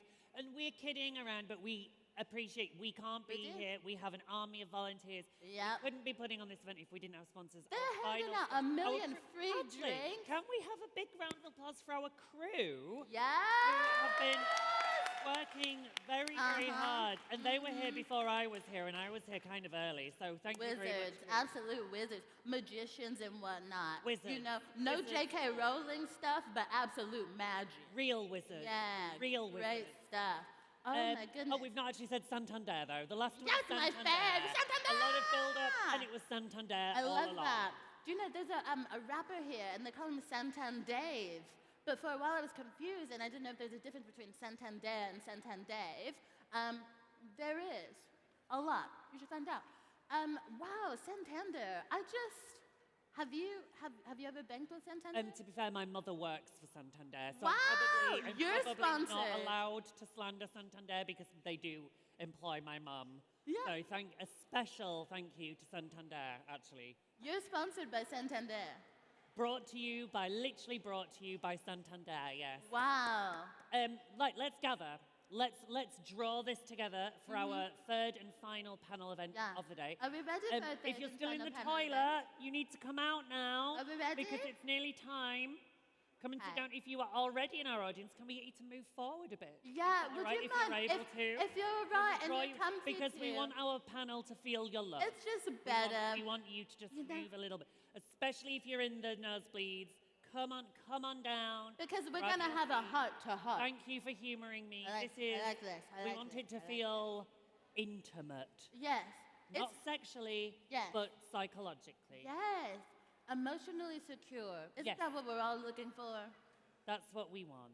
Thank you Wow, very much wow. for humoring Thank you. Yeah. hyperactive transgender woman.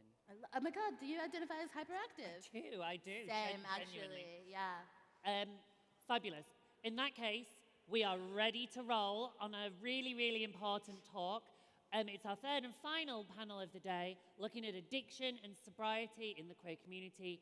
It gives me very great pleasure to introduce a friend and technically one of my employers. It's the editor-in-chief of Attitude magazine. It's Cliff Joannou. Get on up here, Cliff. Oh, Cliff, this is some actually really sexy music. Are you guys sure? This is so sexy. Thank you. Can you hear me? Audible? Wonderful. Let me introduce our incredible panel. Julian from Antidote. We've got Dean McCullough from Radio 1. Danny St. James, founder of Not a Phase. And Kenny Ethan Jones. Please join us. I'm going I over. feel like you've lost a cushion there. Oh, this is really comfy, this sofa. There you go. Oh, just Where's me the over sofa? here. One of you over here. Come on. Segregation. Let me come over here. Cozy. So we live in a fairer, more equal society, yet LGBTQ plus people are still very much a minority. And just because laws offer us freedoms and protections, it doesn't mean those rights are reflected in society's attitudes to people that are not heterosexual or cisgender. Gay shame was a phrase that became popularized around the time of Alan Downs' massively influential book, The Velvet Rage, that looked at the rise of queer rights and visibility over the past several decades. And it put it into the context of hundreds of years of oppression. as well as how the AIDS crisis further stigmatized specifically gay sex. Activists like David Stewart, who passed away last year, were early champions of openly discussing addiction through an LGBTQ context, and Matthew Todd's book Straitjacket has become an invaluable resource for dissecting gay shame.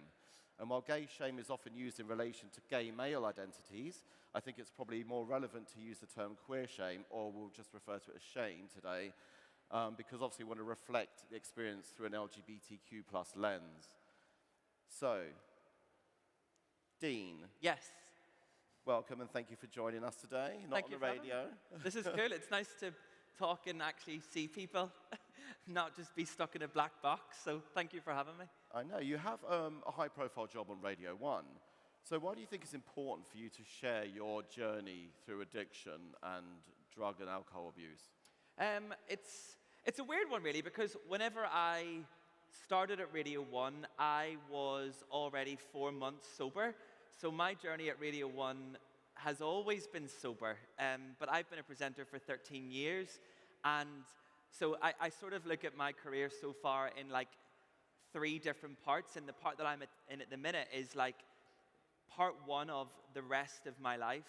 So at Radio 1, it was one of the reasons actually why I stopped drinking, was because I didn't want to be sat in work in the studio on a Sunday morning talking to quite a lot of people on the radio and be anxious, feeling guilty, on a come down, stinking of booze, or still drunk, which actually was what happened quite a lot in the first half of my career. So I wanted to get my dream job, and that's why I stopped drinking. So I got my dream job. I've been at Radio 1 since December 2020, and I've got to say, I think if I was still drinking, I'm not really sure if I would have sort of grown as quickly as I have done at the BBC. So it definitely attributes it to it, but it's all in the mind, you know. It's definitely, just because I don't drink doesn't mean to say that everything got fixed. I think the pressure for me to go, like I'm going to the Brits tonight, for example, and if I was going to the Brits tonight and drinking, I think there would be this whole other layer of fear, you know, drinking beforehand. We've all done it, pre-drinking in the hotel or pre-drinking in the flat, then going out, there's free drinks everywhere, then you go to the after party, and we all know what happens at after parties, and then I have to wait, 5 days for my agent to call me to say, so, that party that you went to, there's something that's going around on Snapchat. Not that I would be headline news, I'm really not saying that, but I needed to protect myself so that that didn't ruin the 13 years of hard work to get me to this stage. So it's been quite the journey, career-wise, I've got to say, but now I can just worry about other things, not making an absolute tit of myself at the Brit Awards or doing other things, you know? So let's rewind a little bit and go back to when you were in the midst of your troubles. You have told me when we did an interview for Attitude magazine that your addiction escalated during the pandemic. Yeah. And you were drinking more and you were using drugs for sex. Yeah. Tell us about that journey, that cloud that you were in. I mean, a show of hands for people in the room. During the pandemic, did you drink more? Can anybody relate to drinking more in the pandemic? I think we all, because we were stuck in the house, I think a lot of us were quite fearful of what was going on outside.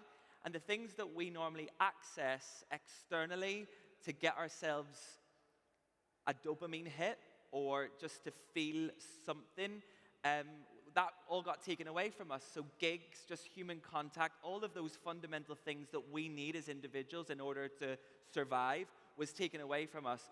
And what I didn't realize was that one of my things was drinking wine. And I think even when you're younger, your parents might say to you, oh, you can have a glass of wine with dinner. Certainly in my family, it was okay for me to do that from a young age. And what my parents were doing was they were saying to me, we're helping you moderate your drinking. I'm Irish. It's entrenched in our culture to drink, and that's okay. But then when it came to the pandemic and I had no other, can I swear here? Yes, go for it. I didn't have any. Within reason. Okay, I won't say that word. But I call them fuck it cards. You know when you go, oh, it's been a really tough day, fuck it, I'll order a Domino's. Or fuck it, I'll just watch one more episode of The Crown, or fuck it. You know, I didn't have any fuck it cards. I was completely out. So I turned to drinking. And I was doing a breakfast show on Gadio, which is an amazing radio station. And I had a lot of pressure because I was somehow classified as a key worker. So I had to get up every day, go into the studio, open it up, and present a breakfast show. And 5 days a week with no production team, no nothing. It was literally just me in a studio. And there was a lot of stress and a lot of pressure that I was carrying with me every day. Because unlike a lot of people, I couldn't pull the duvet over me and just watch more TV and tippy-tappy on Teams and just pretend to be working. Like, I had to get out there and entertain people and keep them up to date with what was going on in the news. But months and months and months and months of that was really, really affecting me. And the glass of wine that I was having on a Friday after work turned into like a bottle on a Tuesday, and then another bottle on a Wednesday. And then on a Friday, I was drinking vodka because my housemate that I was living with at the time, are you okay? You've traumatized No, really, are you okay? Can someone check he's all right? I was drinking vodka, and it was just getting a little bit out of control. So I realized one day, whenever I was going to work on a Monday, after not having much sleep all weekend, that I had drank a stupid amount of alcohol. I was looking at my bin, and I was like, to my housemate, I was like, did we drink all that this weekend? And he was like, yeah. And that's when I knew there was a problem. Up until this point, I didn't have a drink problem.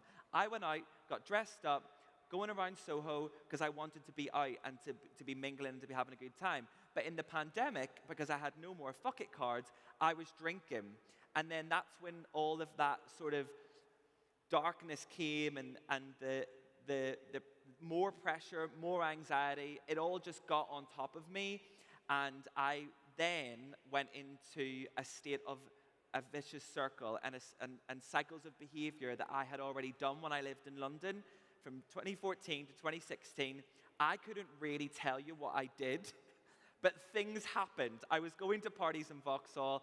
I was going out till 10 o'clock on a Monday morning, but I couldn't really piece all of that together. I was having sex with multiple partners. I didn't really know what I was doing. I was young, but I thought that I'd boxed all that off and I'd never do it again.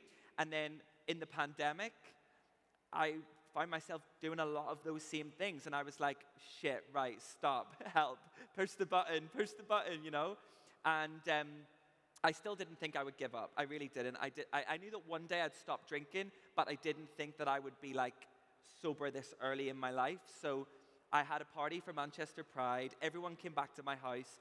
And when everyone left on the early hours of the Monday morning, it was the 1st of September. And I turned around to my best friend and I said, I think I'm going to just stop drinking for a month. And actually, weirdly enough, I wasn't on a come down. I wasn't anxious. I was actually quite in my own head. So it was a real conscious decision to stop for good reason. So I thought, I'll do 30 days and we'll see how we go. And that was because I wanted to stop drinking. I wanted to save money to buy a house. I wanted to get my mental health back because I was having some really, really, really dark thoughts. And I wanted to get my dream job. And I thought that I could do that if I just made a small change, which was stopping drinking. Drugs weren't really a problem. I didn't, on a Tuesday when I was sober, think, oh, I'm going to go and pick up. It was always that wine, another wine, vodka, shots. You know, it just was like a slide into hell. So I thought I would give up for a month, and it's been 29 months without a drink, without anything. And I'm happy to tell you all that I did get my dream job. I did get my mental health back. And I just completed on my first house last week. I saved enough money from stopping drinking to be able to do all these things. So it was the weirdest journey to get myself to that point. And I would like to say that it was really dark and awful, and I battled with sobriety on and off and on and off and on and off. It wasn't that. I just made a decision that enough was enough, and it wasn't that I needed to stop drinking. It was that I needed to finally get all the things that I'd been dreaming of my whole life. So I did it.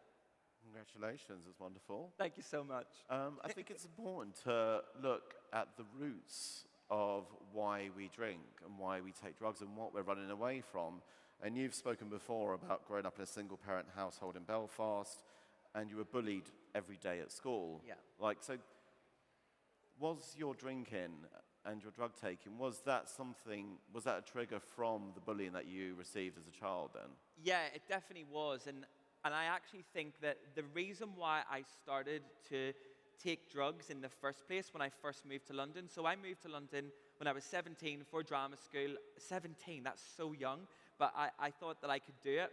And I didn't really take drugs in drama school. It wasn't until I was sort of graduating and I had friends that worked in the West End and I was going to parties with them, I was going to premieres and press nights, and it was all quite fabulous. It was all really fun and we all looked good, and it didn't have that seedy kind of dirty, naughty vibe to it. It was like, oh, there's Coke. Everyone else is doing it, so I'm going to do it as well because that's glamorous and that's fun and that's rock star. So I did all of that, but through therapy, which I started whenever I was 1 year sober, I realized that actually I felt really, really inferior. I didn't feel like I was a fun person to be around. I actually felt like everyone around me was just tolerating me because whenever I was younger, I was told to shut up. I was told that you talk too much. I was told that I was argumentative, that I was just too much. So what happened was that I hid a lot of myself to try and fit into the school that I was in, the people I was running around with, because I couldn't be me. So then, whenever I was a little bit older, I just assumed that people were talking about me behind my back. They were being nice to my face, but behind my back, they were like, oh, we don't want to hang out with Dean. Like, let's not invite Dean to this thing. He's too much. He'll take over. He's a lot. And so whenever I was drinking, that was my way of bringing myself up to the level that everyone else was. Even like straight people and people in the industry. I just felt like this weird sort of, a bit of a loser, really. I didn't look like a loser. I didn't act like a loser. But through therapy, I realized that my brain was telling me that I was not as good as these people. I was not welcome around these people. So to try and, not to fit in, because it's such a cliche, but my psychological response to that was, if I drink and if I take drugs, then the people around me will just see me as one of them. You know, I'll be on the same level as them, and therefore we can kiki and have a good time together. And it worked because I was getting invited to after parties, and after parties actually are quite fun.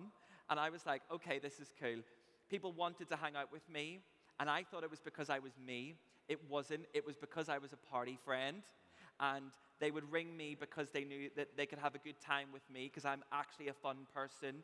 But through therapy, I realized that if I was to take all of those external factors away, what would happen to me? And actually, it was that I would be left just being gay Dean again that got bullied in school, you know? So it was about me in therapy trying to realize, who actually am I as a person? Like, why would anyone pick up the phone and say, Dean, shall we grab a drink? Or let's ask Dean his opinion on this. You know, it was all of those things. It's all about being wanted, being heard, being valued, and actually knowing what you bring to the party. And by the party, I mean society. And for 29 years, I didn't actually know what that was. But I was drinking champagne, doing coke, having sex with guys, and I thought that that was just part of me being a gay living in London. Again, it's speaking to our experiences as children and our childhood. Like I know, Julian, you've spoken to me about before about how you'd experienced domestic abuse as a child. And one of the words that really stood out to me was that you said your childhood was chaotic. It was chaos. Tell us a little bit about how that put you onto a journey where you ended up. Yes, so my childhood was very chaotic. I grew up in a domestic abuse household, and it definitely played a part in my substance use that was to follow. I just remember being really scared, not just scared for myself, but also for my mom, my siblings, and yeah, it was just this hypervigilance, not of just worried about the safety of my family, but also about me, because I was coming to terms with my own sexuality. Fast forward to when I was 16 and I moved into a youth hostel. That's when I was living alone and I started to use alcohol. I was in a lot of pain and, I had a lot of complex trauma. And I used to just escape and numb myself with vodka. And it used to just be straight vodka. And I really remember times when I was in my room in this little youth hostel, which was chaos as well. So I went from chaos to chaos. And I just remember just being there so lonely. And actually, I used to listen to Beyonce, Scared of Lonely. And I think that really, when I think back to that time, that was a really lonely time. But in a weird way, alcohol at that time gave me comfort, or it gave me something just to manage the pain that I was going through.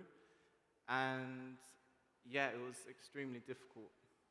It's interesting because obviously that's a narrative that is very common in terms of having a traumatic childhood. But for Danny, you, on the other hand, had a really supportive childhood.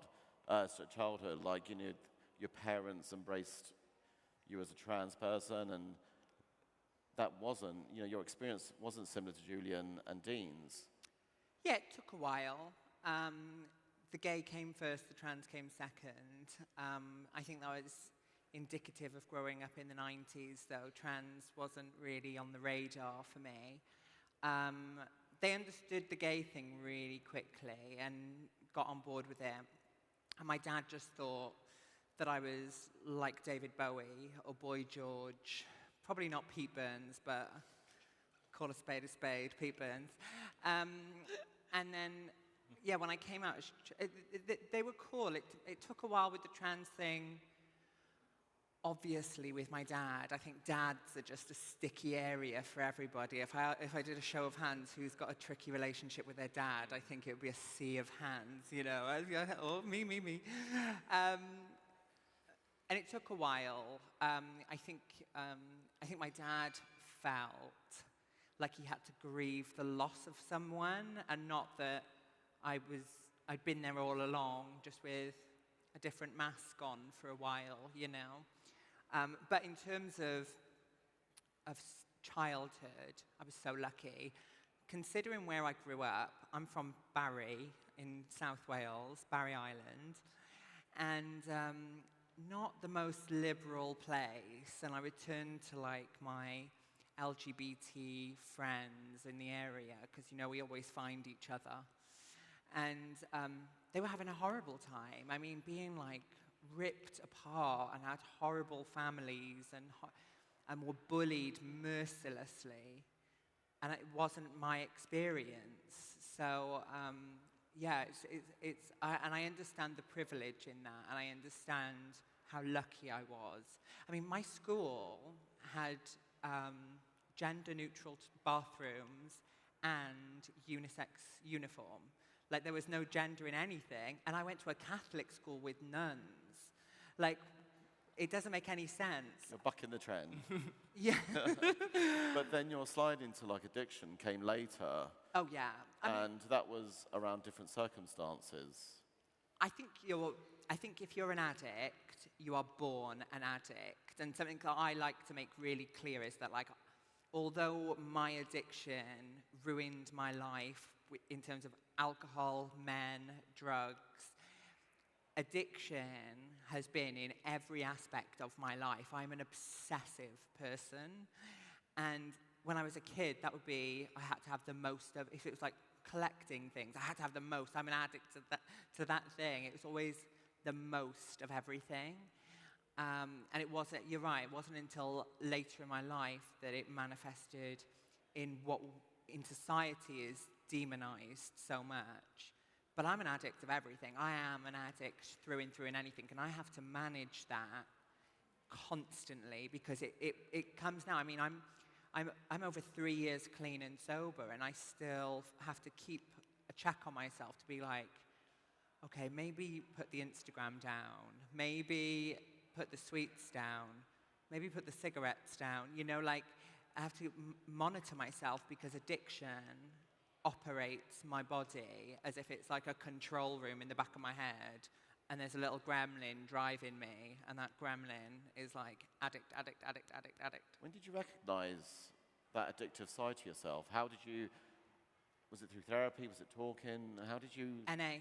So I go to Narcotics Anonymous. It's similar to what you probably know of, if you're not familiar with the program, is similar to like Alcoholics Anonymous. It's a program, you work it, it's 12 steps. It's a form of therapy, I guess.